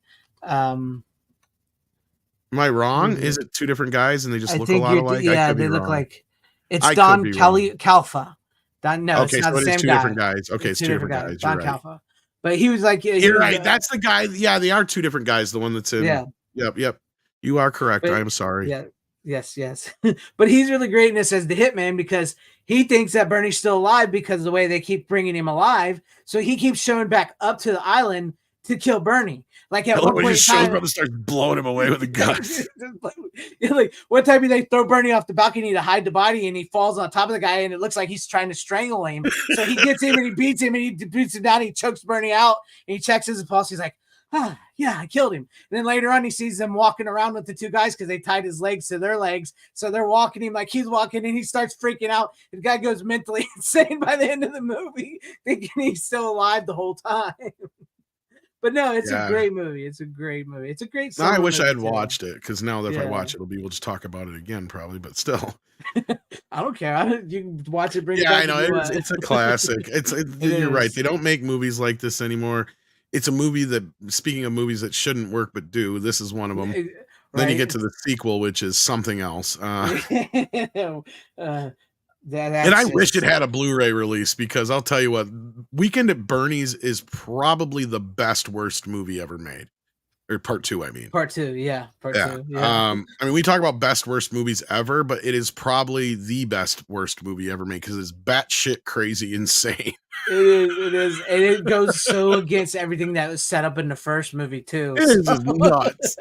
It's just, your whole time you're going, this can't be, at some point, somebody's got to say April Fools or something. Like, what the hell is going, like, how did this movie get made? Voodoo and all kinds of crap. Yeah, it's got fucking voodoo in it. Andrew McCarthy's hair grows overnight like 12 inches. Yeah. It's 2 years later, but it's supposed to be the same year. Same day. Same day, exactly. It's like literally the next day or whatever. They're there to like, it's the day after everything happened or whatever, and they're there with the Bernie dropping off the body and whatever, and it's like that's it. Like that's supposed to be the end of the, you know, what happened after the first movie. Yeah. And so like he's barely even had a chance to start decomposing. Like that's the whole point. But you can clearly tell it was shot in the 90s. Mm-hmm. And not the 80s, and it's like more than 2 years since the last movie. Because the first one was 87 or 88, wasn't it? 80 or 89, I think it was 89. It was 89. And the sequel was at least 92, I want to say, or 93. Let's find out real quick. Because it was like years and years later. The premiere, well, it might not have been that long because I think the premiere of Weekend at Bernie's 93 is the second one. Because I think Fox premiered Weekend at Bernie's that night when they were showing. They had Andrew McCarthy, Jonathan Silverman, and Bernie hosting. I wonder if somebody put this on YouTube because it was kind of funny. It probably is. It's just a fucking dummy. It's not the real guy. It's the dummy from the movie, but they got, the dummy of Kaiser there. And they're literally hosting the movie like, hi, welcome to the world premiere of Weekend at Bernie's on Fox.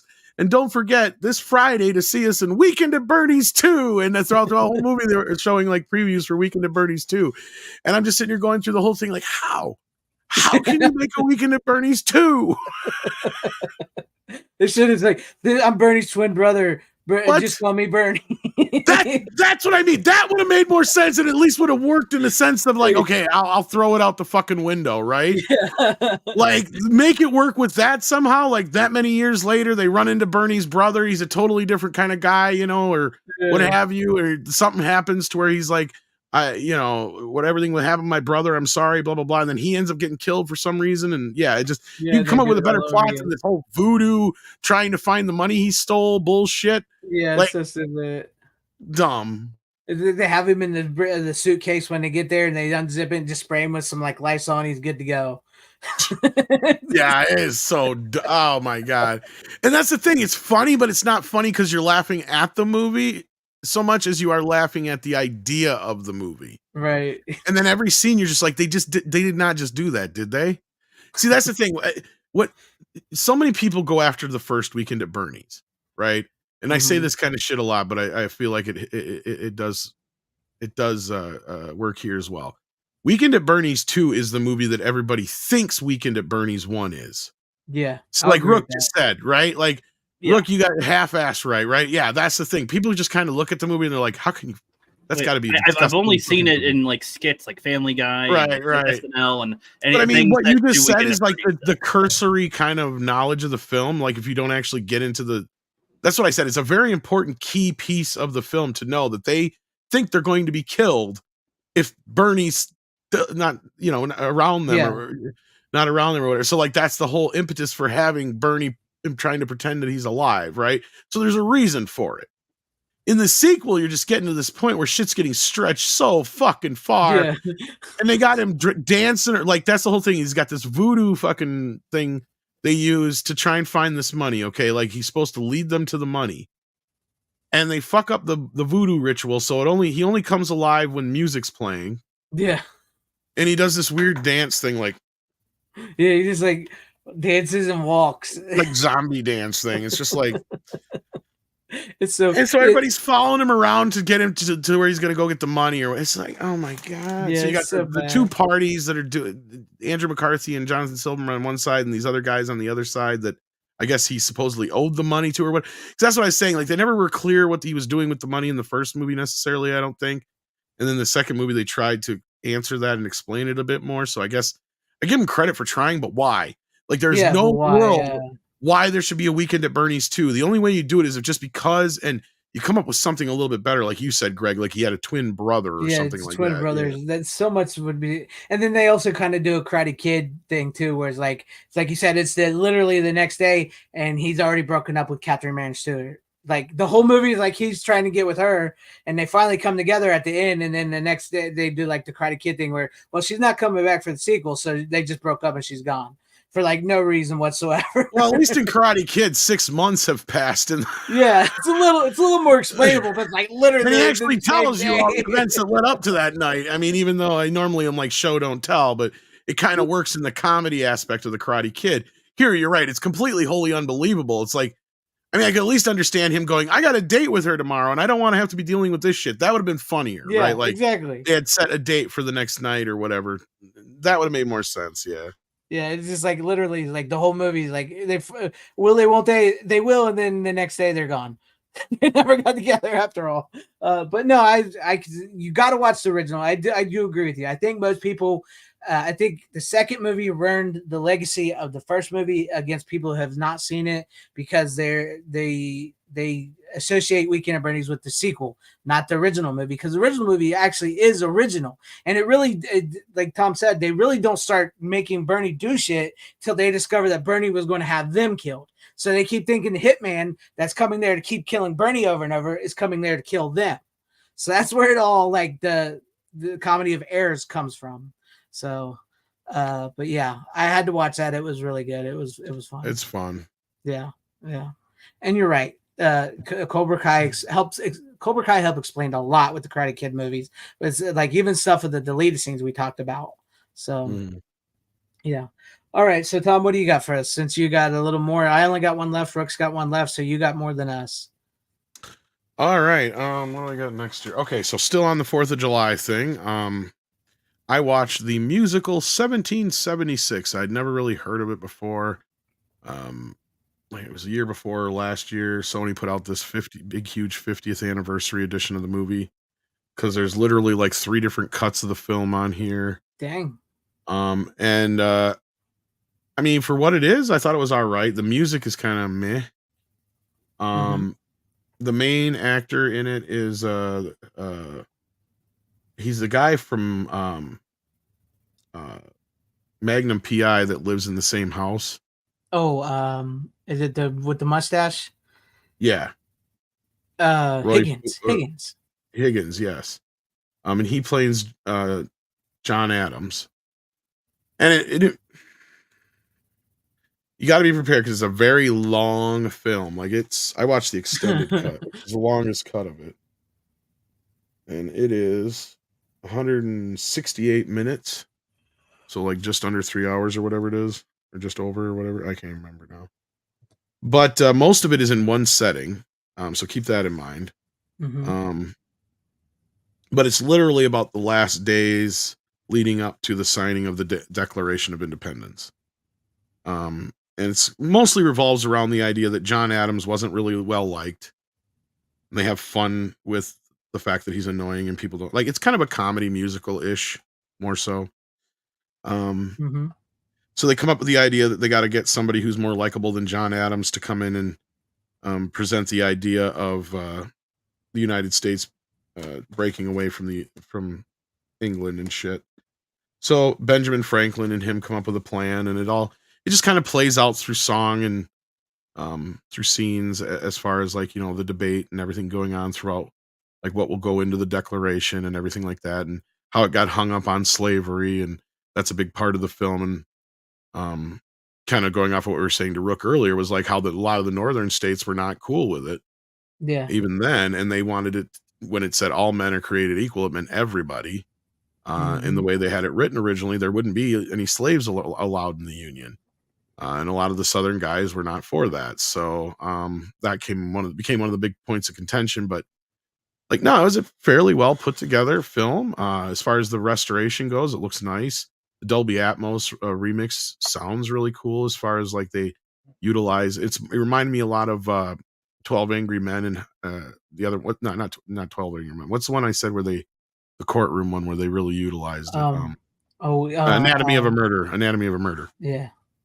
So they use a lot of ambience and stuff like that, noises, and there's some great scenes where like they spin around the room and they use the Dolby Atmos really well. And I mean, the costume part of it is really well done. The music's meh for the most part. It's okay. I've never seen it, so I didn't even hear about it until it came out, and I'm just like, oh, okay. And I think I got it on sale for not too bad of a price or whatever. And it's been one that's on my shelf that I've been wanting to watch on 4th of July. I think I popped it out to watch last year, and I watched the first 5-10 minutes of it and just wasn't what I was in the mood for, and I moved on. Just wasn't. It's a musical, and it's kind of dry in some spots. It's got some humor to it though, and the acting is really well done. The dialogue is really well written. I mean, yeah, it was fairly decent overall. And as far as the package, you get a lot of goodies in it, and 3 different versions of the film, all kinds of stuff. I mean, it must have been a pretty big deal. You even get the extended Laserdisc version in standard def. Nice. Like they went pretty much all out on this version, like any version you could want of the movie. I mean, it's like they were like, hey, we're going to give you everything, even the kitchen sink. So, pretty much. Yeah. Good night, Phoenix Knight. Thanks for hanging with us. Take care, Phoenix. Yeah. But yeah, no, I can't talk. I've never seen it, so I can't. And according to the chat, it was William Daniels, not Higgins, from is what they're saying. Was the guy in the movie? I could have swore it was a guy from Magnum PI too, but yeah, okay. But I don't know. Like I said, I don't know. So I never seen the movie, so I don't know who's. I'll look it up real quick. 1776. I knew I recognized him from something though. William Daniels. Yeah, it's William Daniels. It's from there. Yeah. All right. Well, Insane Elsewhere. Okay. Mr. Feeney from Boy Meets World. What show was it? I could swear he was in another show then. Oh, Boy Meets World. That's what I remember him from. I He's got also it mixed the- up with the other guy though from Magnum PI. That was my Yeah. fault. Yeah, sorry about He's that. also the voice of Kit on Yeah, Knight that's Rider, the so- other thing. Yeah, I was trying to remember he was in. Yeah, you're right. Yeah, Yeah, yeah. yeah. So it's still only $13.95 on Amazon. So if anybody wants it, yeah. All right. Tom, you want to do another one since you got let's see, that's I got one left. Hot Rook's So got one wait left. a minute here. Did he play the same role on? Oh no, never mind. Never mind. I thought I saw something. Forget that.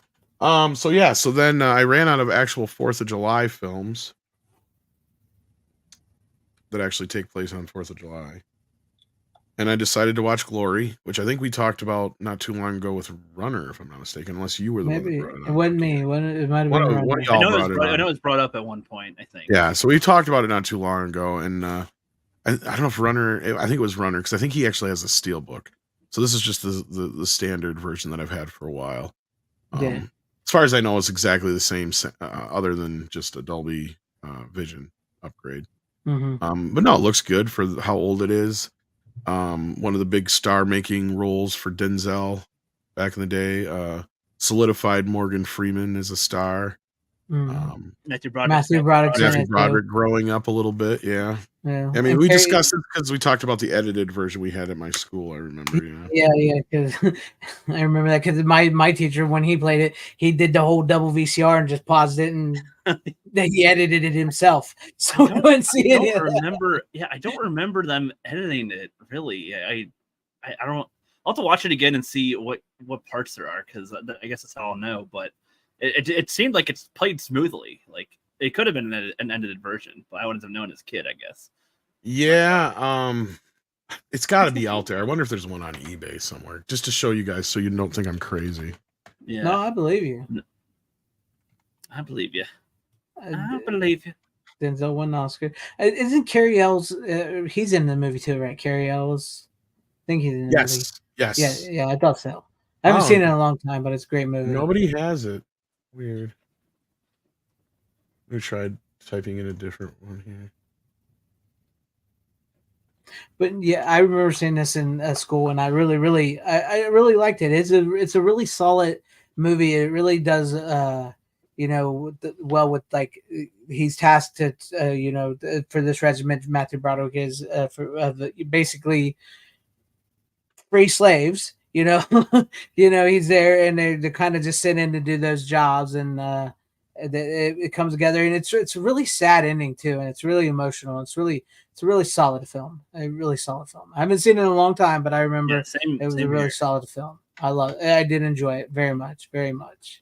I remember liking it. I saw it in school. I bought the DVD, but I haven't actually watched it since I saw it in school. There you go. Glory is one of the best movies I've only seen once. That's a good way to put it.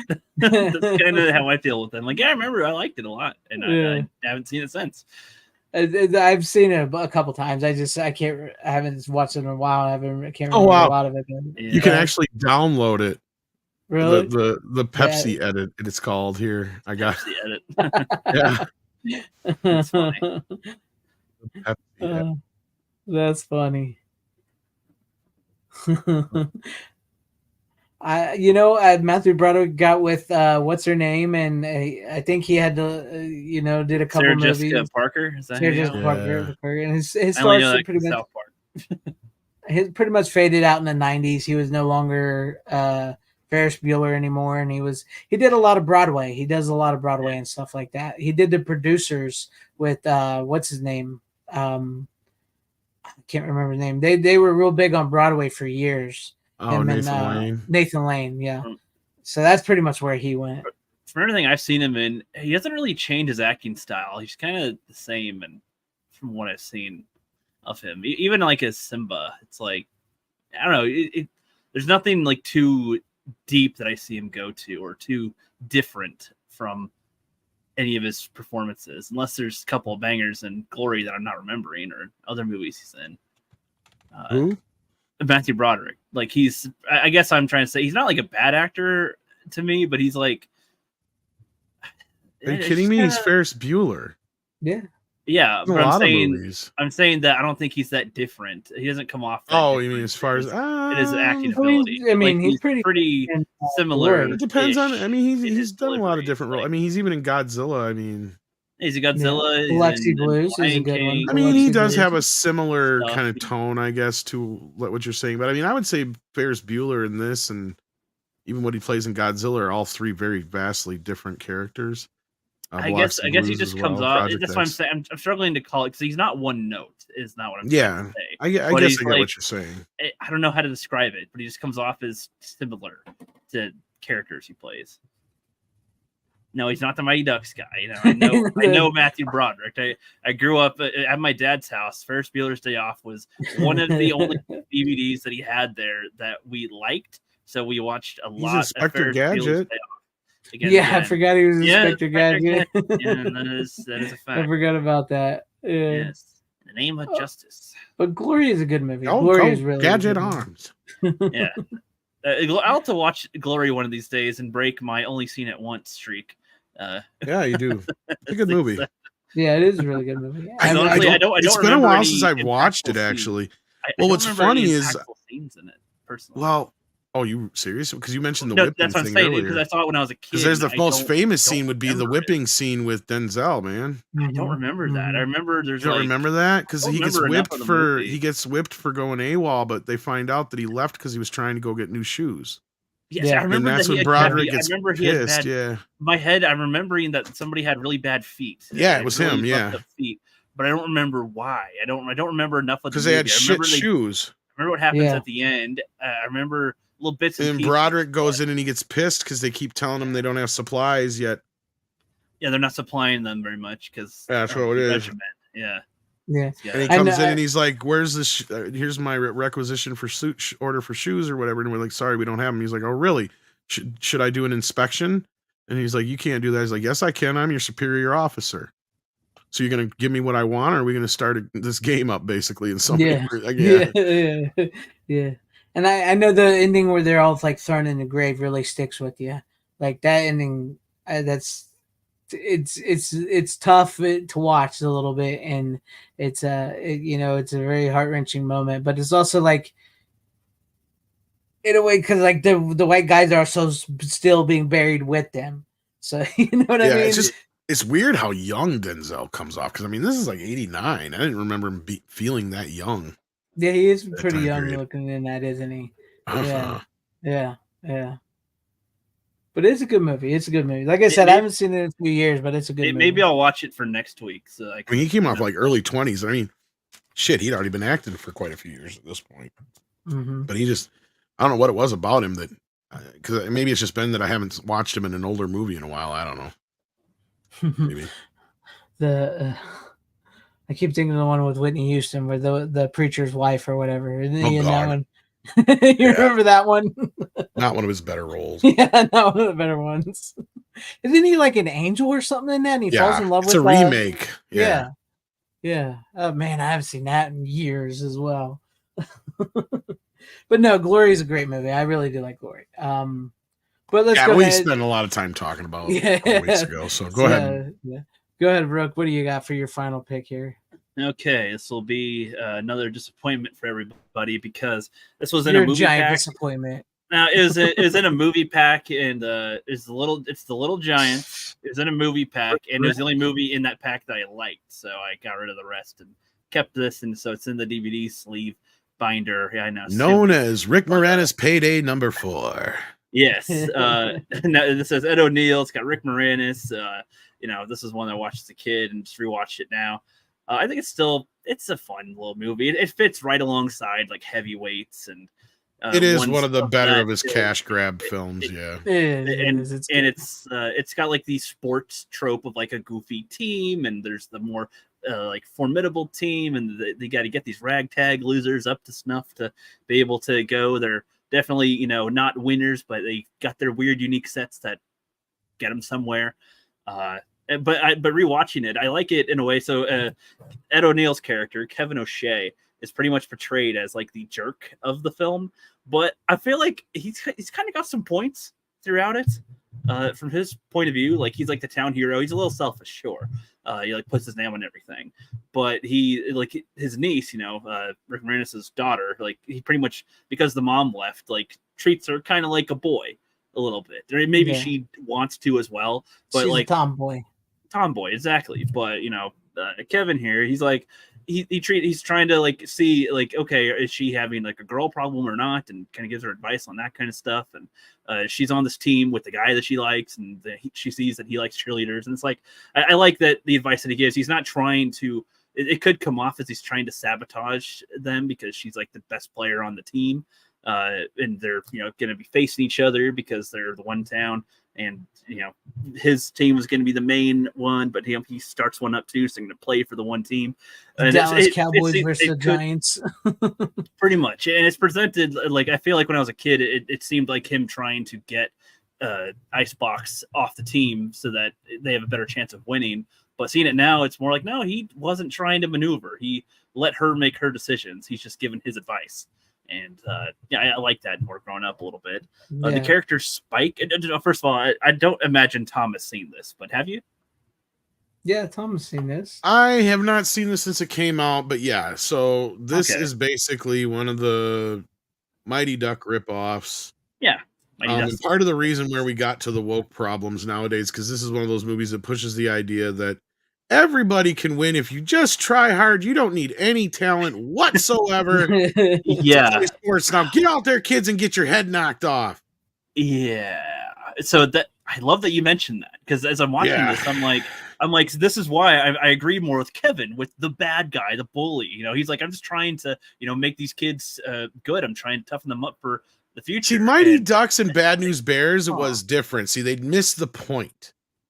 The point of those films was more so that these kids were good. There was just either they were trouble or was some kind of factor. Other circumstances prevented them from being on the team. Yeah. Exactly. But with this one, half these kids didn't want to play football at all. Literally, as one kid that's on a horse, he's like, do you like football? No. You want to play football? No. Great, you could be on our team.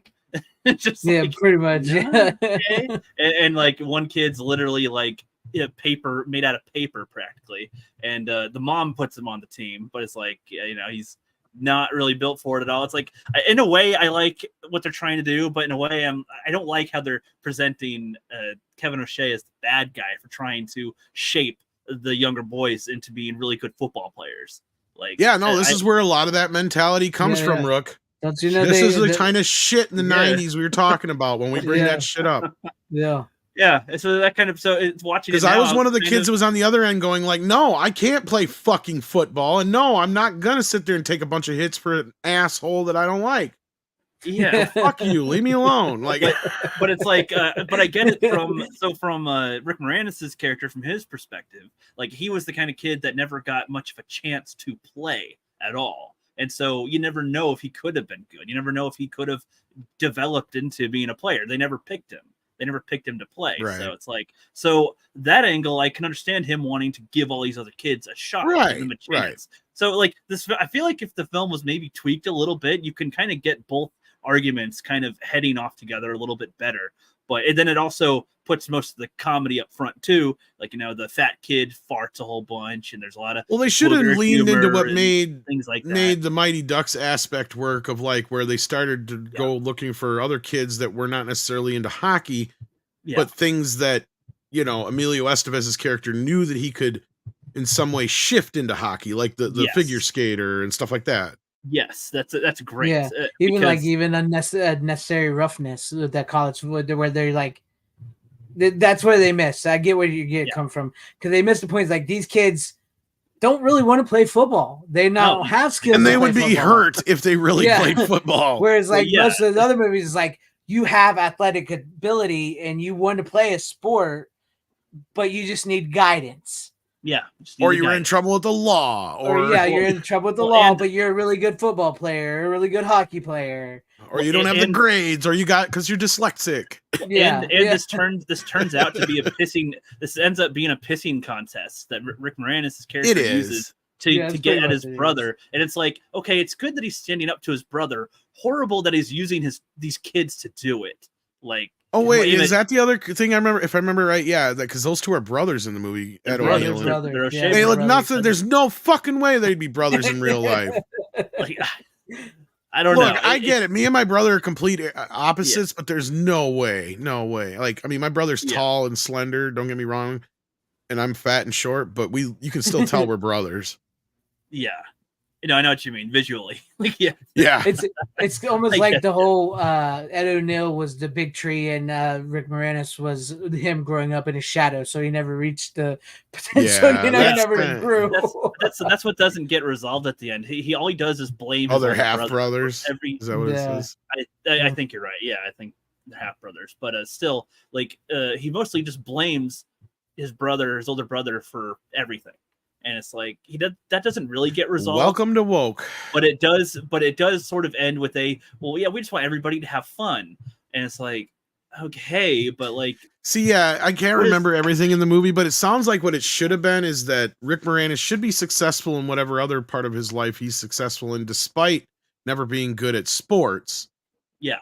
And then Ed O'Neill's character should be having some sort of problem, but he was always good at sports, but then they have some kind of disagreement or something or whatever, to where, like Ed O'Neill doesn't want to ask for his brother's help, but he has to.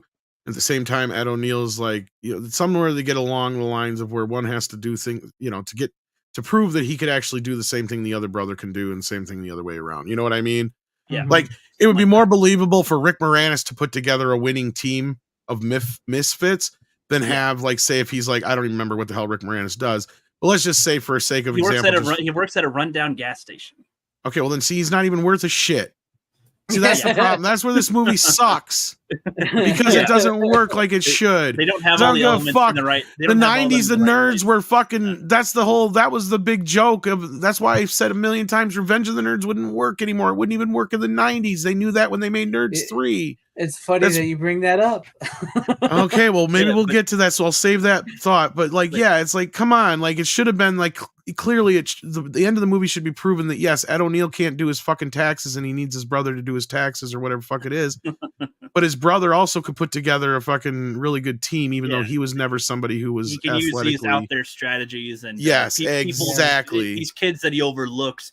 You can hone in on some of their abilities, even though they're not an overall player and athlete. Yeah, it could even come down like, why'd you cut that kid or whatever, like, or my kid or whatever. But he can be a bull. He can be a wall that knocks people over and blocks it good. That kid who can't catch, but he's really fast, and so he can get around people or something. Like utilize their these obvious like total oddballs, but like hone in on a strength that they have. And the major league story, basically, yes. Yeah. And this was another thing too. So like this guy Spike, you guys probably remember Spike if you're watching, because he's the only pretty much cowboy player, the only opposing one that we get a lot of screen time with. There's a couple others that are in there slightly, but Spike's the main one that you pay attention to, because he accidentally gets recruited to the Little Giants team because Rick Moranis beats his brother there to get him. He's a cake eater character, ain't he? Spike? Yeah, from Mighty Ducks, Cake Eater, the one that gets sent over because they find out he's in the other. He could be, but I guess he's so different in attitude. I didn't see him as that, but I think you're right. I think he's the same actor. Well, yeah, I don't have to be the same attitude. Just the point is, no, you're right. No, I didn't recognize him when I was watching it, but I think now that you mentioned, no, it doesn't matter. No, I'm not saying he's the same kid actor. The same character, same type of character, right? No, like the same trope, right? Like it's always this. Oh, we found out this kid is in the wrong district. Well, guess what? He's on our team now. No, actually, no. So So it was that he was new to town. He just got into town. Okay, well, whatever. Recruiting. They were trying to beat each other to recruit the kid, and I don't remember. I was going off of Mighty Ducks. The father of Spike thought that he was getting the Kevin O'Shea, the town hero guy, to get onto his team. Oh yeah. Is that the Devin Sawa character? Devin Sawa. But the Spike kid is like, he's like a brute. He's been like raised and groomed for football pretty much. He's been entirely footballized as a kid. What do you think Devin spent his little Giants check on? Spike don't play with girls. Spike don't do that. Whatever. That's how he talks. he's the only like one on like during the game that they play. He's like, I'm gonna rip your head off. I mean, you're gonna be when I'm through with you, you're gonna be farting out of your mouth and talking out of your butt. And he's the only one they have banter with, really. And I'm like, they really don't do much with any of the other enemy characters. Just I can tell you this much. I know this is going to sound very weird, but I can tell you this much: if you watch the movie Poison Ivy 5, maybe 5, I think it might be 5. The girl in that movie, Icebox, she's in that movie and she goes topless. So, okay. So there you go, Rookie. All your prepubescent dreams come true. I guess. Thank you. Sure. But RJ, what's he saying here? Wait, you're telling me that Little Giants was the only good movie in that pack? Little Giants. How bad were the rest of the movies? They were bad. I don't remember what they were. I feel like it was. I feel like it was. God, you fail at this show, Rook, so badly. I want to say it was maybe. Was it Rocky and Bullwinkle? Really? You got rid of Rocky, and then you said. No, I said Rocky and Bullwinkle. The Universal and a Warner Brothers movie together. That's weird. I don't remember, but it was like an orange character or something, or I don't know. Whatever the movies were, I didn't know what they were and care about them. Whatever. The Little Giants is the one. Okay, I know that one. I'm gonna pick that one and screw the rest. Would it perhaps be Little Big League and Surf Ninjas? I was just thinking that. I was just looking at it probably on there, and I think I already had the movie, so I didn't. Surf Ninjas is awesome. Some orange character. I see nothing orange on these. I just been a lot of movie packs that I've gotten rid of. Okay, I don't specifically remember what was with this. God, you suck at this show. I had Surf Ninjas already, so why would I have a second copy of Surf Ninjas? I'm looking up DVD sets with this movie. Let's see it. Yeah. And that's the only other one I see is that it's got a Little Big League, Little Giants, Surf Ninjas, and Hometown Legend. That's it. Well, I never saw any of those other movies, and when I had this was the only one I wanted. So I think that was why I got that. You're making no sense. This was before I was a movie guy, okay? This was ancient times we'll let it pass, I guess. Ancient times ago. Okay. Whatever. If it's modern me that does that, feel free to kick the horse. That's fine. Yeah. All right. Well, I guess we'll move on to mine. It sort of relates to what Tom was talking about. This is my last pick. So, Tom, after this, it's all you. I have two more. Yeah. Unless you want to do one before I do mine. That's up to you guys because I got two more. Yeah. Go ahead. I can do one, then you can do one, then I can do my last one. Watch this be the same movie, but I don't think it is. I actually half-assed brought this on before, but I actually sat down and watched it, and that is, of course, America on 4K. And of course, I still have all my other glorious copies, including the Shit Factory one. That I wish I could shove up their ass. Which they screwed people over on. Big time. And it's even more expensive than this version. Yeah. You get everything on there that you get on here. Yeah.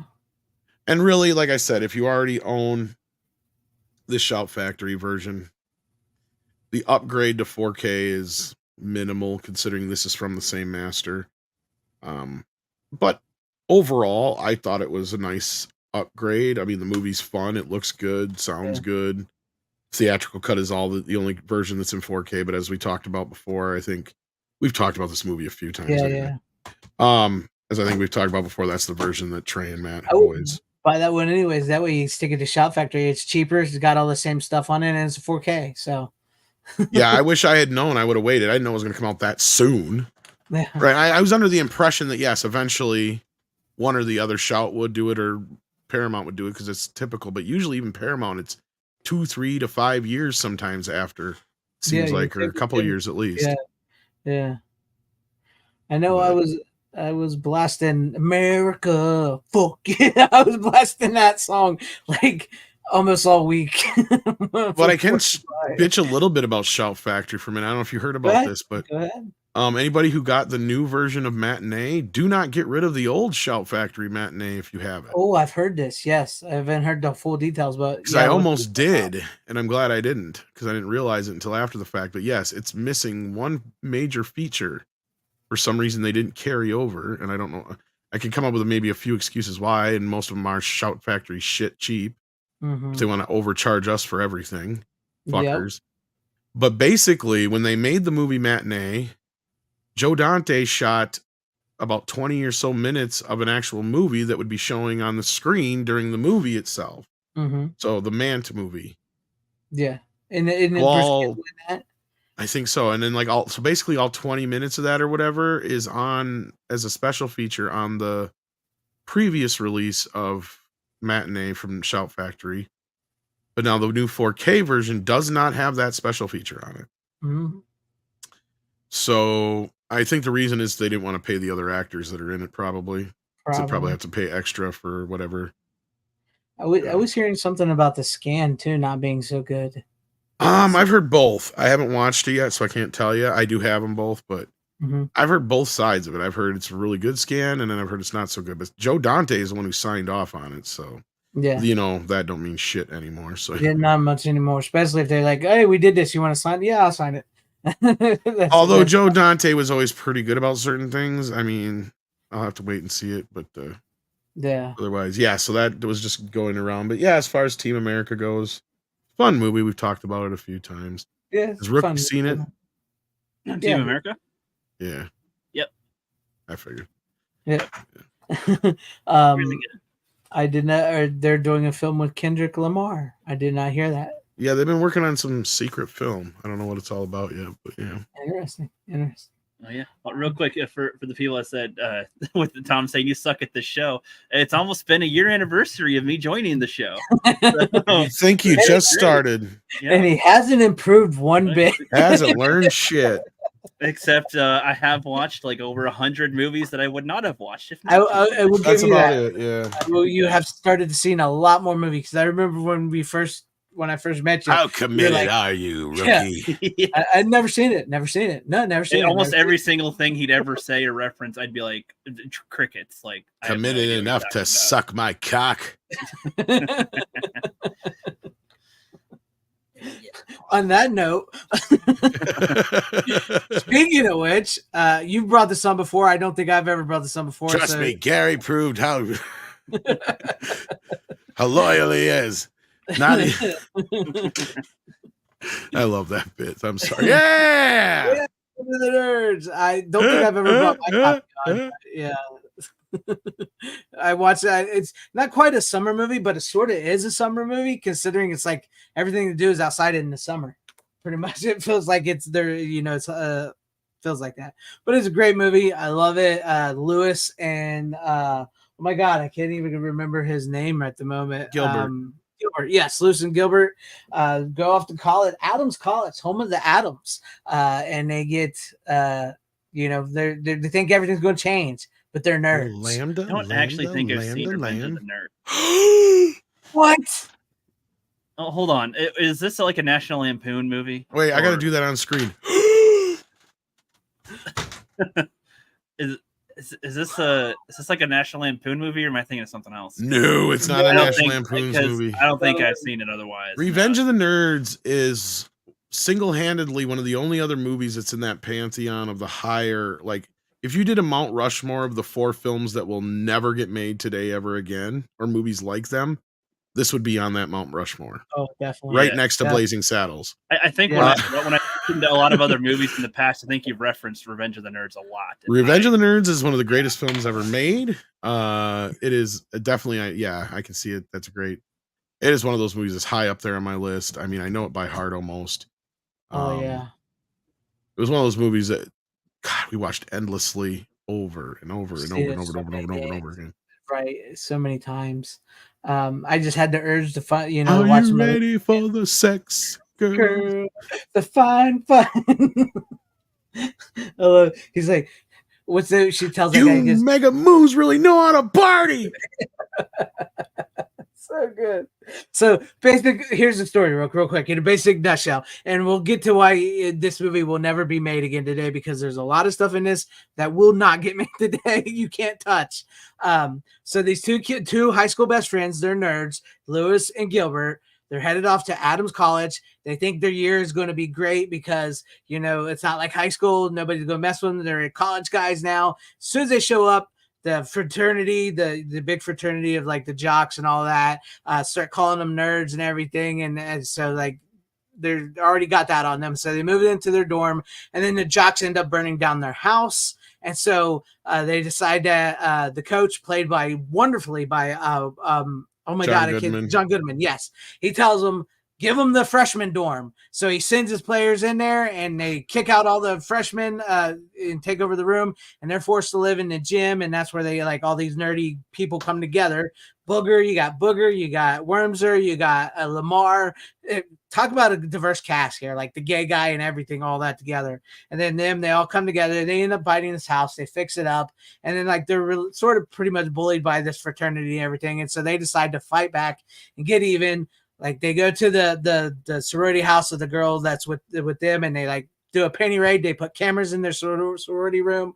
I mean, it's got full frontal nudity in this. We've got Bush. The one scene where the guy's sitting there, they're watching it. He just moves the pillow off his crotch, and he looks down and he just starts screaming. Ah! He finally got his a boner. Poindexter, yeah.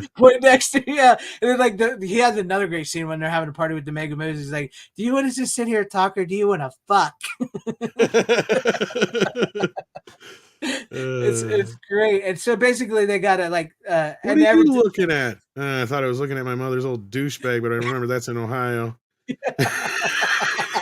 Bugger's great. This demands immediate retaliation. I say we blow the fucker's house up. It's so great. It's so good. Fucking love Booger. He's so great. What the fuck is a royal frush? Frush? What the fuck is a frush? It's great. So you see here? No, you got too many cards. Too many kings. You got to here. You say you would give these 3 kings away. Oh, thank you. But yeah, basically the fraternity runs the school, and even with the dean, John Goodman and them picking on the dean, and they won't let him anything go their way, so they decide they have to join the fraternity. The only one fraternity that will accept them is the only one they didn't send their picture to, and it's an all-black fraternity called Lambda. Okay. There was only one fraternity we didn't send a picture to. Which one? Lambda. And it's an all-black fraternity. They show up. They're a bunch of nerds. Yep.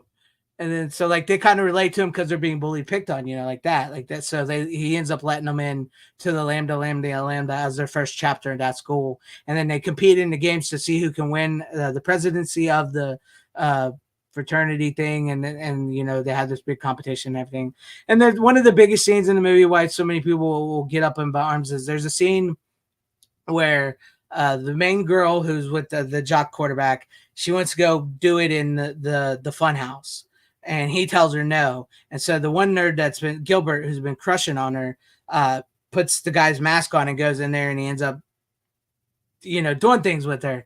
And then she finds out it's not her boyfriend, it's him, and they sort of fall in love. But that scene gets a lot because it's basically people have come to say, oh, now he's raped her today. So that's there's a lot of that with it and stuff, and there's a lot of nudity and a lot of stuff like that and stuff. But it's something that you really probably couldn't get done today at all.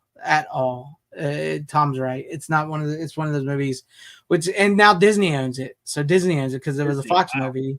So they're gonna definitely reboot that. Oh no, they'll never. As far as we know, they're never going to let it out.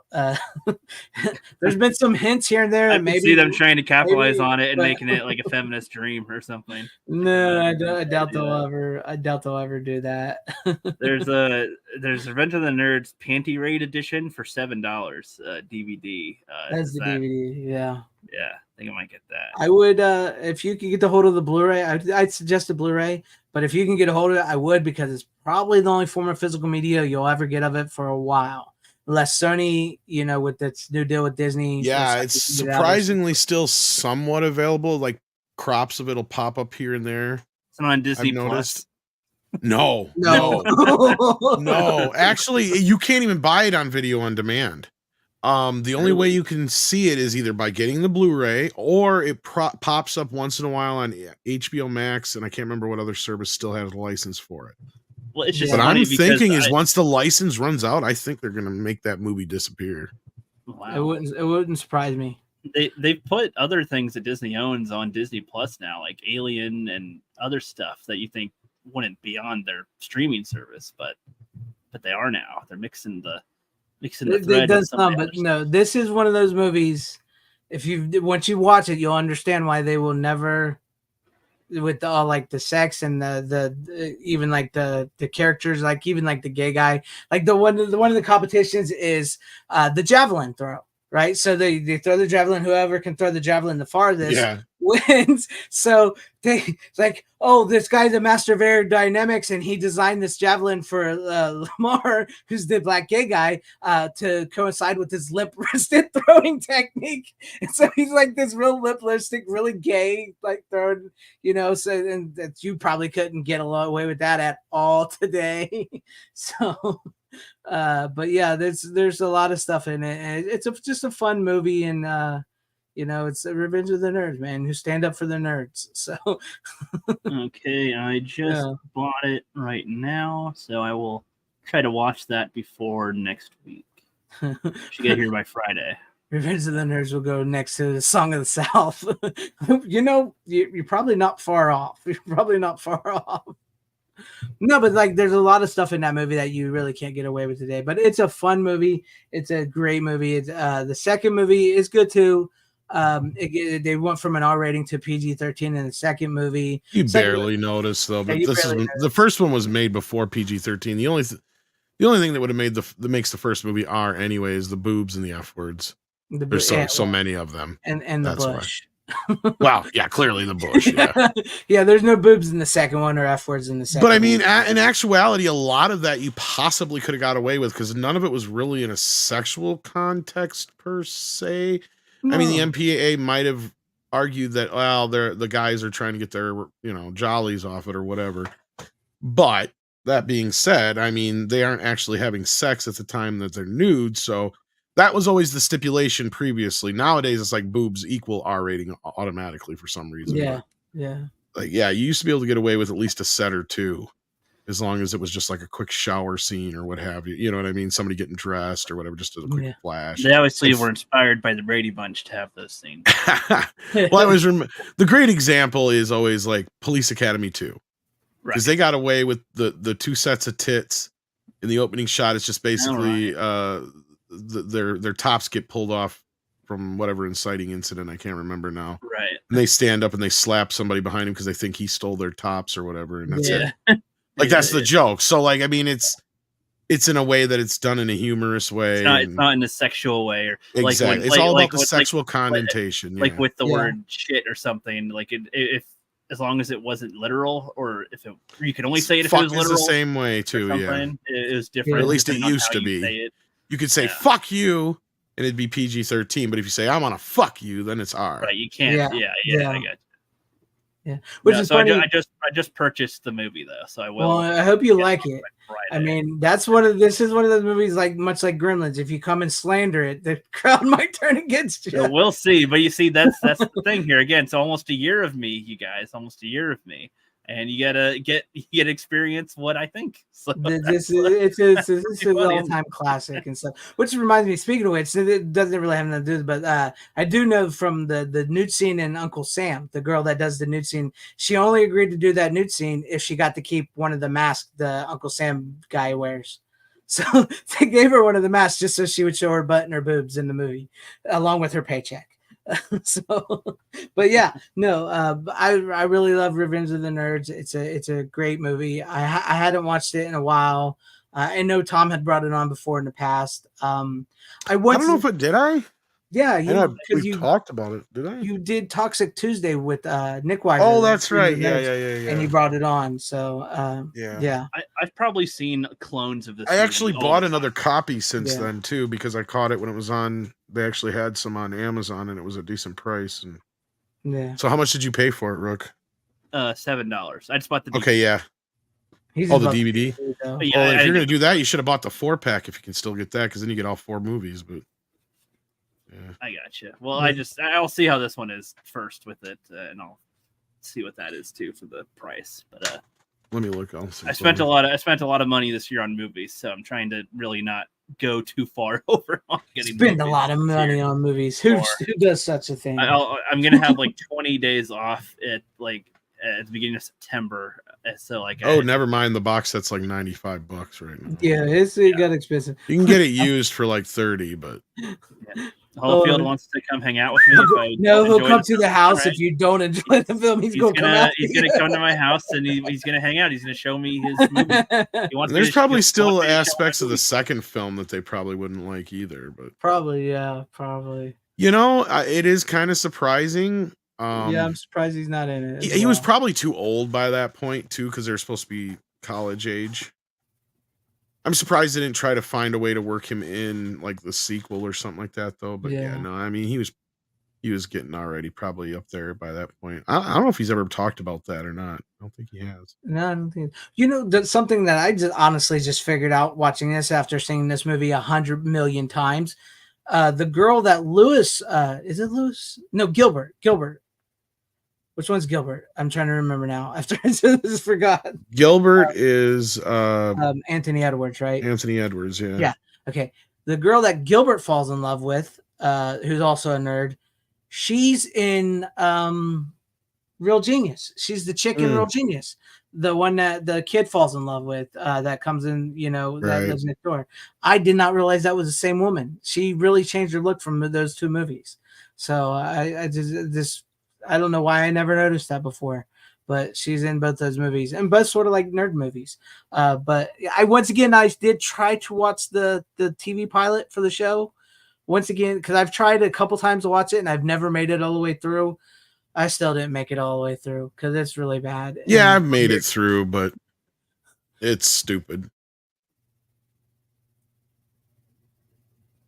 It was really dumb. The only cool part is it's got Robbie Rist in it, and trying to remember who else, but like it is very piss poorly done. It is. I still haven't made it through. I've been trying to. I just can't. I get to the part where the cheerleaders and then they meet him in there, and it's I just almost felt like the third movie was a backdoor pilot, but then they just went and made a fourth movie instead. But yeah. But yeah, it's a great movie. I felt like watching it for it's been a long time. So yeah. But yeah, I don't know why I never noticed that was the same girl. Good night, Bert. Thanks for hanging with us tonight. But there you go. That was my last pick. Yeah, as I was saying before about nerds and how you couldn't just make this movie now just because of the other stuff, but like nerds are different now too. That's the other problem, because they tried remaking this movie like 10 years, no, more like 20 years ago now it was. Yeah. What is it? What is a nerd now anyway? Like that's the thing is like even in the 90s already being a nerd was cool. Right, especially once the internet came around. And that's the thing I liked about the third film, that they addressed that, because by that point, Lewis is already now considered cool, right? Even though he's still a nerd, but he forgot how to be a classic nerd. Yeah, that's kind of the whole point. That's there. It's not a great movie, but it's like, okay, not bad for a TV threequel. Yeah, like you said, it does feel like it was meant to be movie is like dog shit, though. Yeah, the fourth, yeah. No, that's okay. I just covered this, like talking about it's how nerd culture.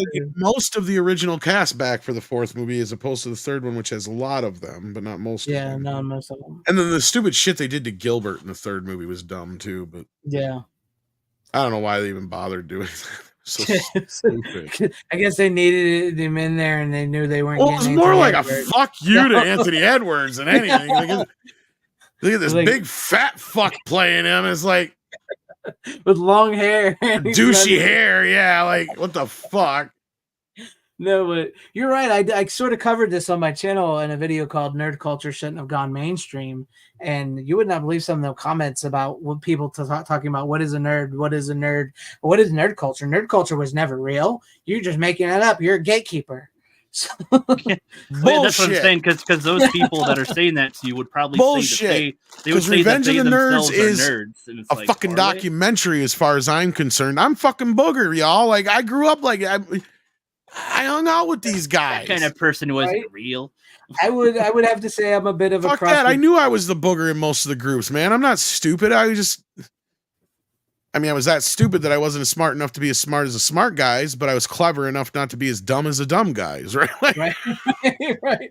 I mean, when you have this little, like, people's like, what is nerd culture? Nerd culture doesn't exist. It never exists. It says what bullshit. explained it. Like bullshit. If you know, you know. Because there's certain amount of people. Watch Revenge of the Nerds. There's your answer. Yes, and there's certain people that you hung out with.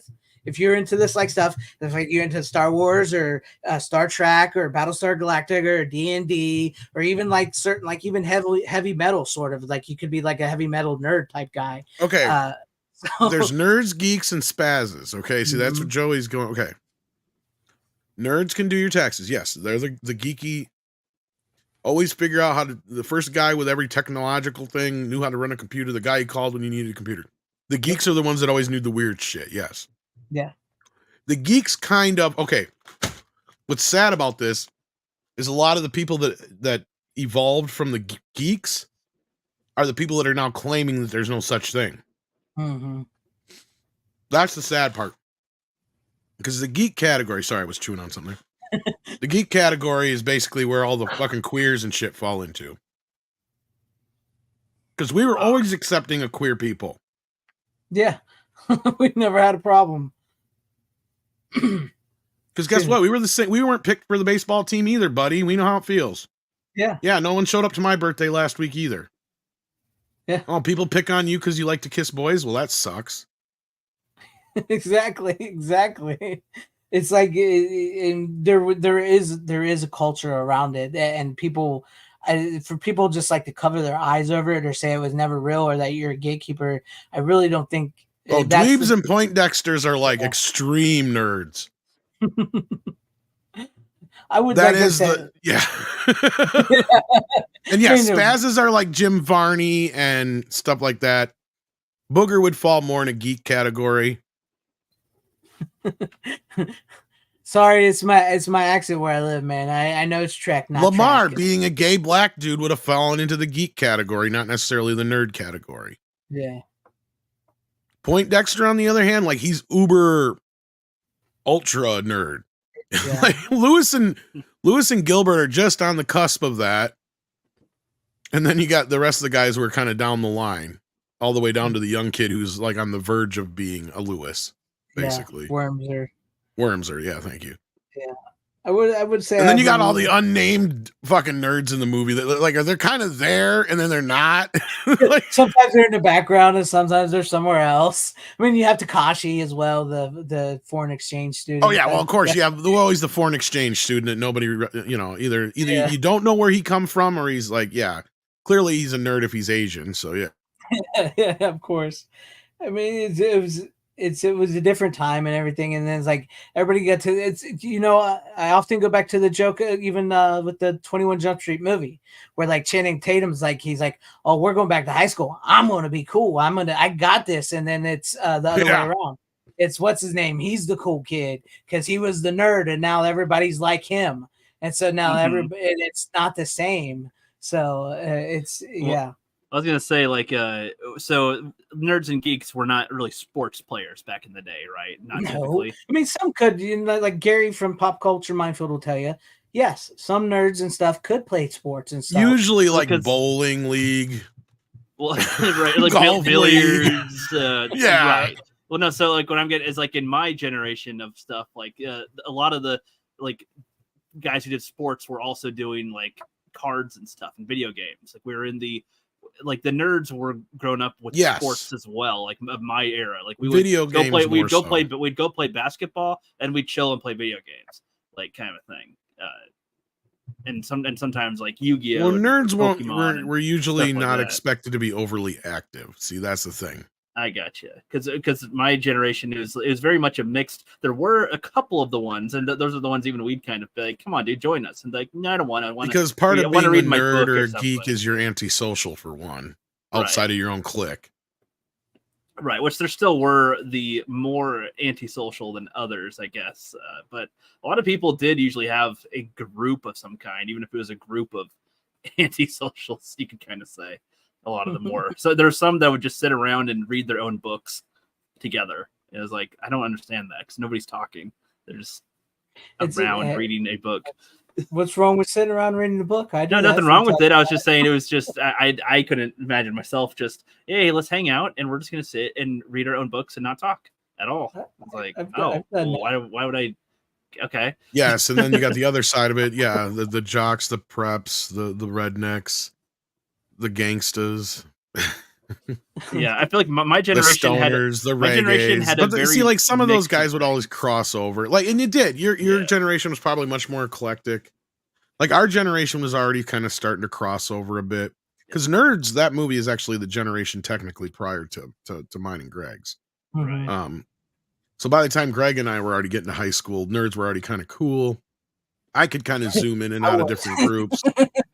I mean, nerds maybe were, but that didn't necessarily mean everybody was. Yeah, that's true. That's true. But I mean, as far as like, I mean, some of the guys I hung out with and stuff like that were good at computers, and other guys were good at with, other things like that. And like I said, we had the eclectic group. We had the black guy. We had the gay guy. We had the, whatever, Yeah. queerdo, Mhm.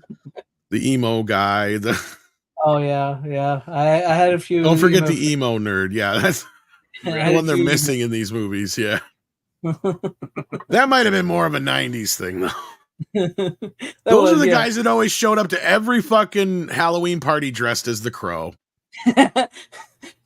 I went as the Crow for Halloween once, but not. And then until the Matrix came out, and then it was Neo.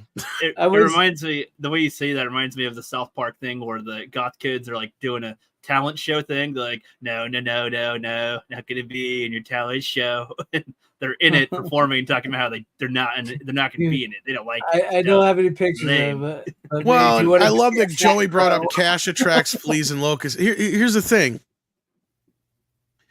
A lot of the nerds that grew up in that generation before Greg and I's and ours, a lot of us became very successful because we were nerds. We were in the .com boom. We were in all that kind of shit to where we can afford to have these fancy, fun toys. So yes, we did make a lot of these franchises a lot of money, like Star Wars and Star Trek and shit like that. Ghostbusters, probably the three most nerdiest fucking franchises aside from anime stuff, right?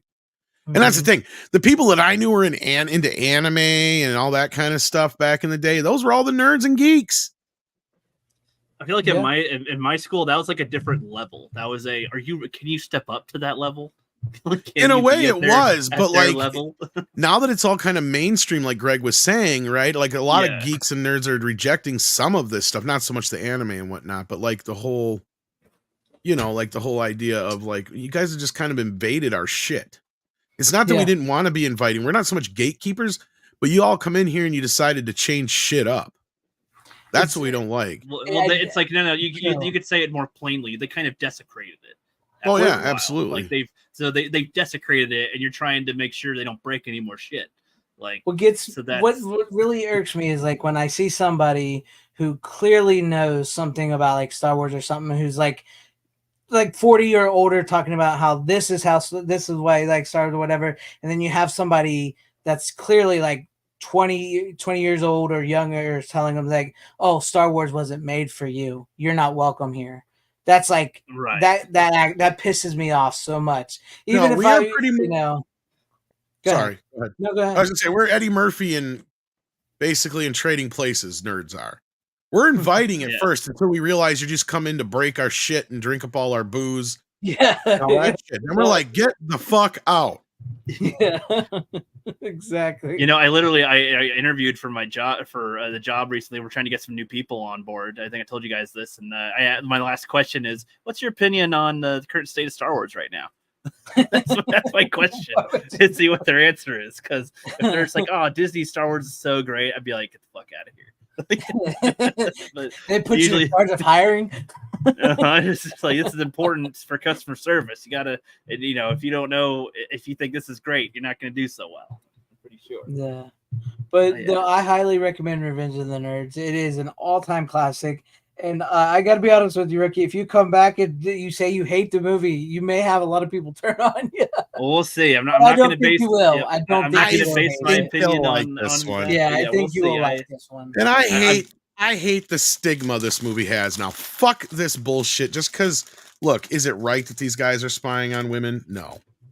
Yeah, exactly. Is it technically right what Lewis does? Well, No. hold on. But guess what? They get Without fucking seeing, married. hold on, without I'm even not going to seeing the say what they movie, are. without even Yeah. seeing the movie, I assume the movie isn't framing it like it's right that they're peeping on them. It's seen as probably not right either. Like it's not like it's not. No, it's it not comes from the good. You 80s. Look, shouldn't you be got to doing understand. it. This was made in a time where I'm so sick of seeing these people. Look, we get it. We had to come to a point where we realized this shit isn't not exactly proper.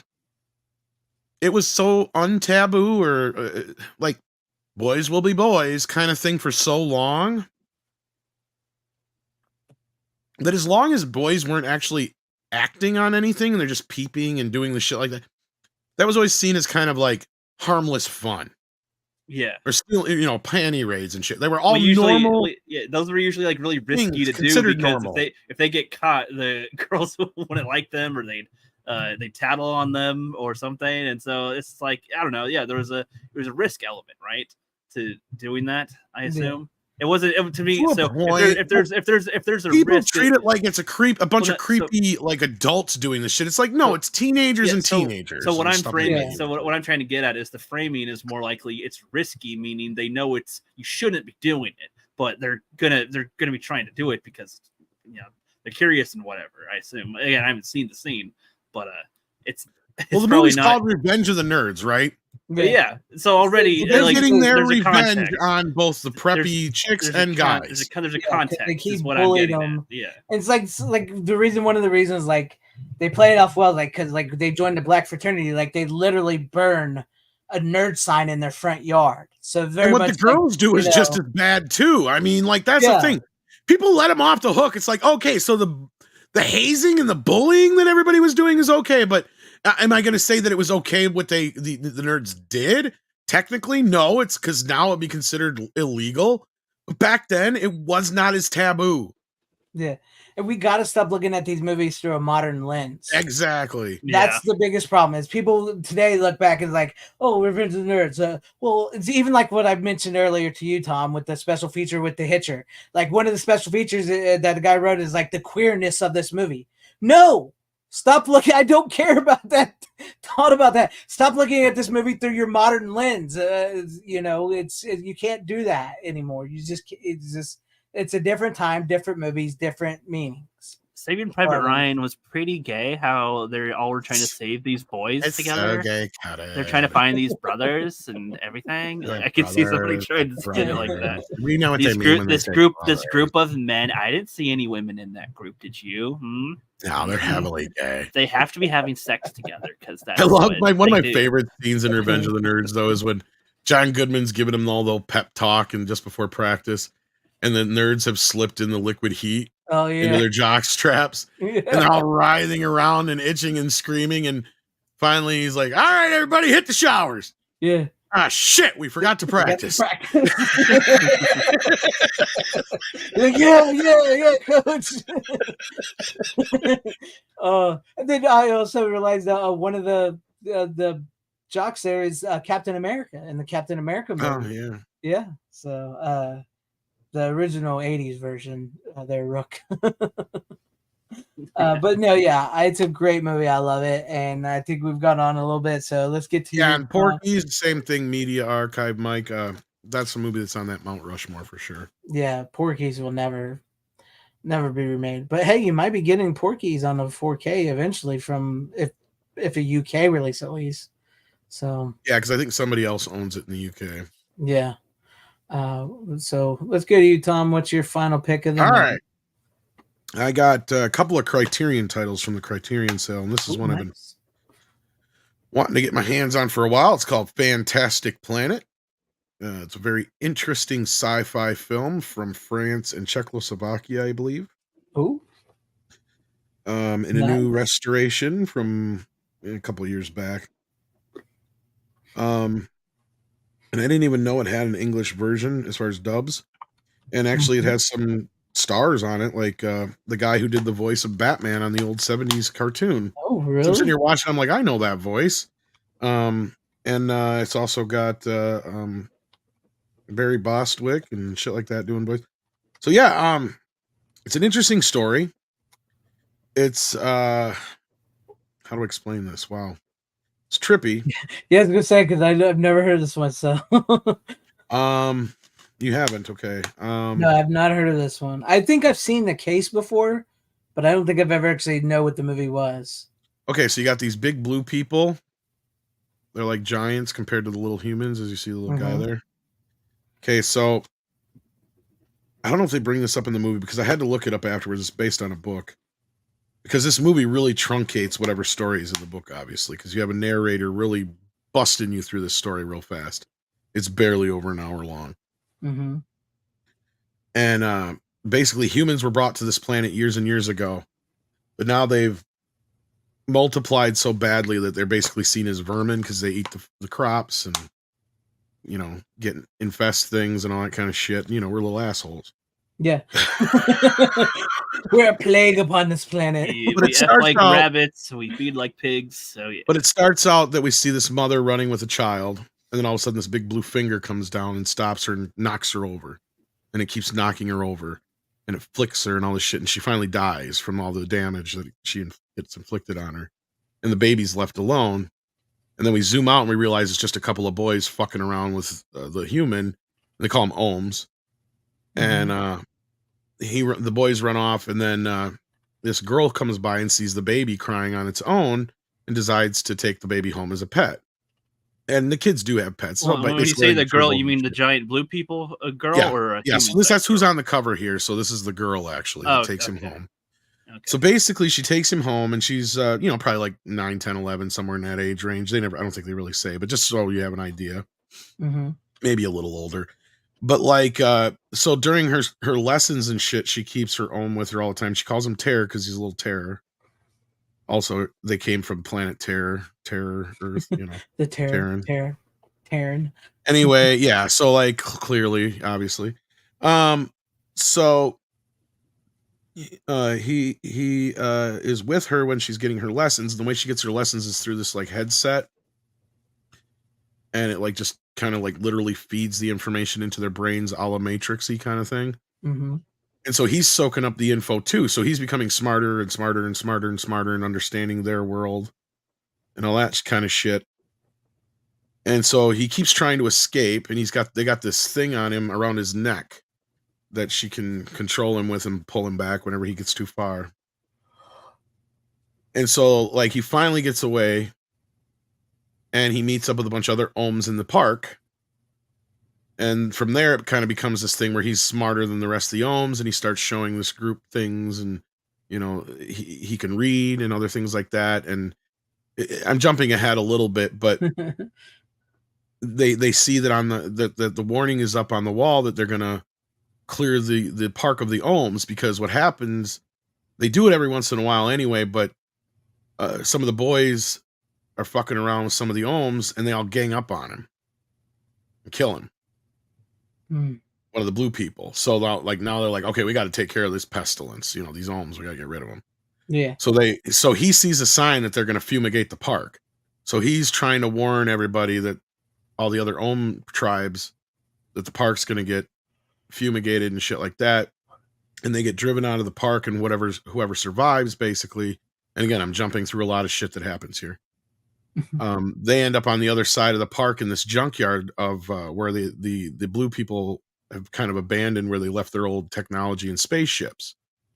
So since they're really tiny and small, they use their technology to build little spaceships so they can get out. It's a really interesting story, how it just kind of progresses and stuff. And I don't even want to go any farther than that. Sounds straight up like a Twilight Zone episode. Because basically they end up going to war with the blue people. It sounds seriously like I've seen this in a Twilight Zone episode. It is very Twilight Zone-y in a way. But the art is really interesting, and the animation is kind of funky. What's that called? It's called Fantastic Planet. It was actually on Max for a while. Criterion owns it. So it's been on some streaming services and such, but here's a poster you get inside. Oh, that's cool. Because she dresses him up with little costumes and shit like that. And then that thing on her wrist, that's her control to control him. There's his little collar thing, Actually, yeah, it's on Max right now too. He's aggressive little shit too. Sounds fun. I'm getting it. How you sold it, Tyler? It does I sound like good. it. You got to grab it when it's a little does sound cheaper. I interesting. mean, I would check it out, maybe a little bit of a preview or something, just to make sure it's up your alley or not. It's a But cartoon. Mhm. it's a lot, yeah, and it's a lot easier. Believe it or not, I mean, normally I would say it's kind of trippy to watch it in the French version because I've only seen it in the French version before this. Mhm. Because it almost feels so foreign because everything's in a foreign language, right? Mhm. But then the English version, it actually syncs up pretty well with the voices, so that works too. So that version, you know, you kind of get a little bit more engaged in the story. Because the first time I watched it, I watched it in French, and I'm just like, I kind of knew what was going on, but I was still kind of lost, even though there's subtitles and stuff. But you get so into the visuals that you kind of get lost in it. Mhm. So it's like, I like this kind of style too. I don't even know what you'd call it, but it kind of It's like the reminds me of hand drawn style. kind of, but it's more like the cutout Monty Python kind of style too, with Yeah. the type of shading almost. It's a weird kind of French. I'm sure there's a word for it, and I feel dumb for not knowing it, but somebody might bring it up in the chat. But yeah. Yeah. Oh, Tyrell says, "What the fuck did Tom watch the movie? I don't remember any of these themes, but I'm usually pretty stoned when I watch it." So, it's all in the movie, man. It A lot doesn't happens in this movie, and I skipped over a bunch. Like that's what I'm saying. I want to find the original novel because I can only imagine. Like I'm like going like, holy shit, there's got to be a lot of stuff. And this is I can't believe somebody hasn't dug into this for like the next Dune, right? Like, because this totally would be something. This seems like this would be a remade type of movie these days or something that they would try to with it. Looking at it, yeah, the art does look interesting. It almost looks almost Dr. Seuss-esque, but different. Like it definitely a twist. Just one image here: their houses or trees. I can't even tell what it is actually. Looking at it right away. Well, the humans live in a tree. Yeah. Yeah, looks very alien and in a way that is almost Dr. Seuss-esque, though. Like so, like they're supposed to be like regular humans, but this planet that they live on is full of these giant blue people. So we're the like little pests, little rats, old rat men, the pest of the world. and these people meditate, and they have they're way different than humans. So like that's part of it too, is how they work and all that kind of business. It's really hard to get into without spoiling too much of what the whole thing is. But I mean, I already gave you a lot. Yeah. Right. Yeah. So what year was this? This was 1970s. 71, I think it came out. Nope, 73. 73. It's only an hour and 12 minutes. Yep. Okay. It's really short. Yeah. Easy watch. It's on sale right now with the Criterion, but yeah. I'm gonna give that a watch. I like alien movies typically, and this seems like an interesting take. Well, and like I said, well, you know what I mean. But it feels like a mix of Twilight Zone themes. Like I've seen ones where it's like there's the giant people and blah blah blah, but then there's even more giant people at the end or something. And there's like one with a deaf girl, and then like little astronaut people that are tiny and flying in a little ship and whatnot. I mean, it does help like, that I kind of also read a synopsis of the book, so I got a little bit more expanded idea of what's going on. Yeah.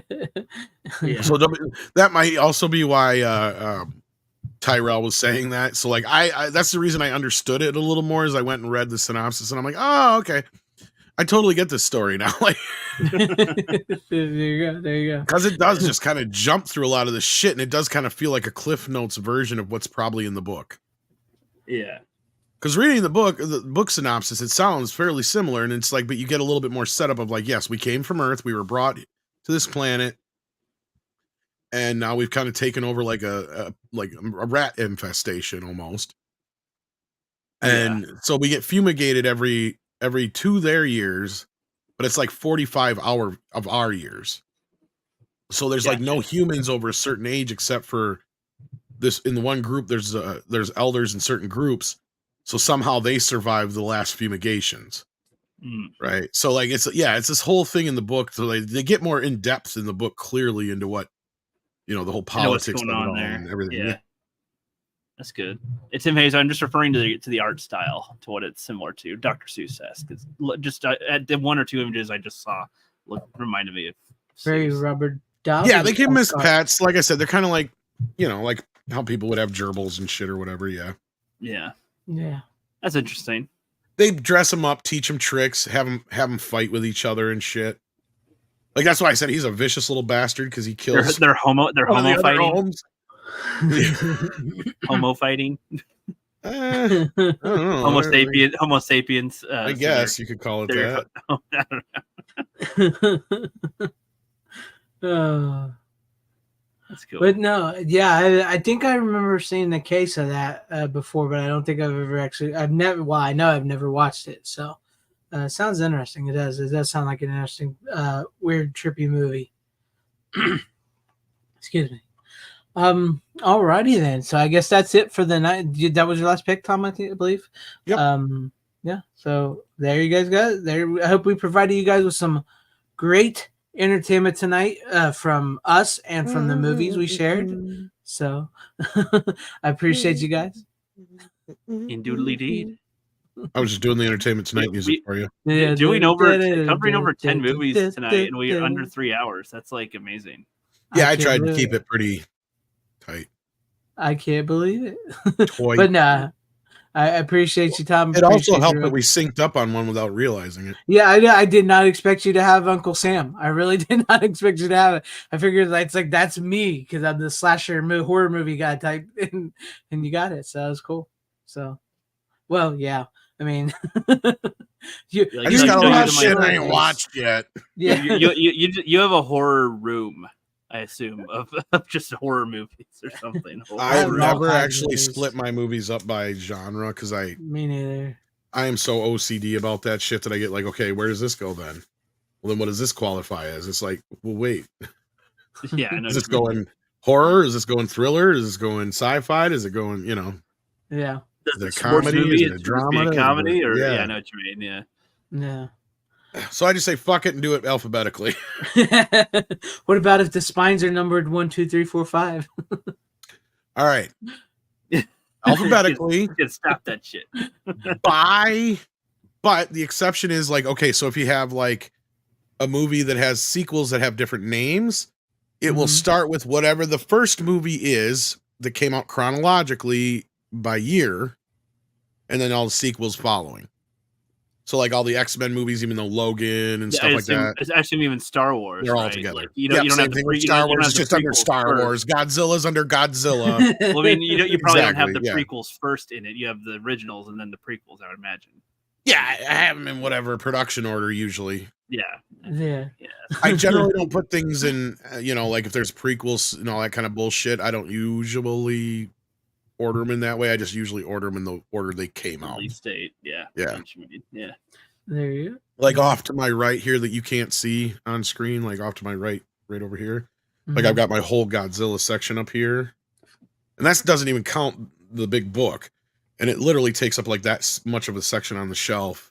And that's everything from the old stuff to the 90s stuff to the remake to the more recent legendary stuff. And that's the only exception with Kong, right? Is that Kong, the newer stuff goes with Godzilla because it's in the legendary thing. But now behind me up on the back shelf, there's all my Kong stuff on one of the shelves. And that takes up about that section.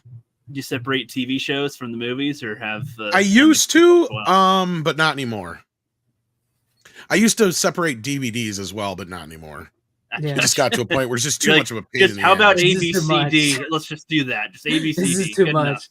I gotta just keep it all together. Like I'll section them off in like the little action movies, horror movies. Well, because it's also easy if you have to add some shit because then it's less to move around and it just gets to be a pain. No, that's the first time I got a bunch of movies. Dude, you have no idea. I got boxes and shit of movies yet. I still have to build shelves and shit. I need so much more shelf space. The first time I filled my shelves, I was like, yes, I got it all organized, alphabetical, it all fits perfectly. And then I bought some new movies and I was like, no. What do I do now? The only thing that gets in the way of some of my shit here is if I get an oddball shaped case that won't fit on a shelf, or for some reason I got certain shelves sometimes the way they're spaced out. Like these I can actually mess with the spacing on, but this one off the side here you can't see.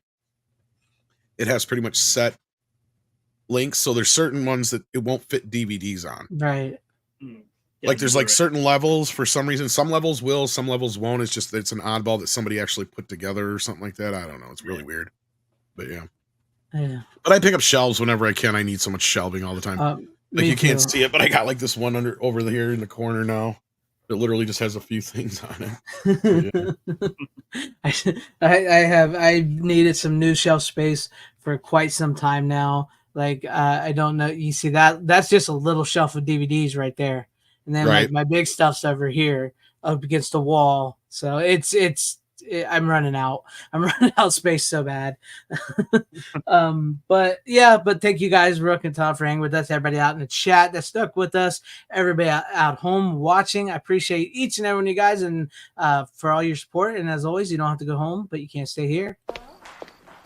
How you doing? Bitches leave.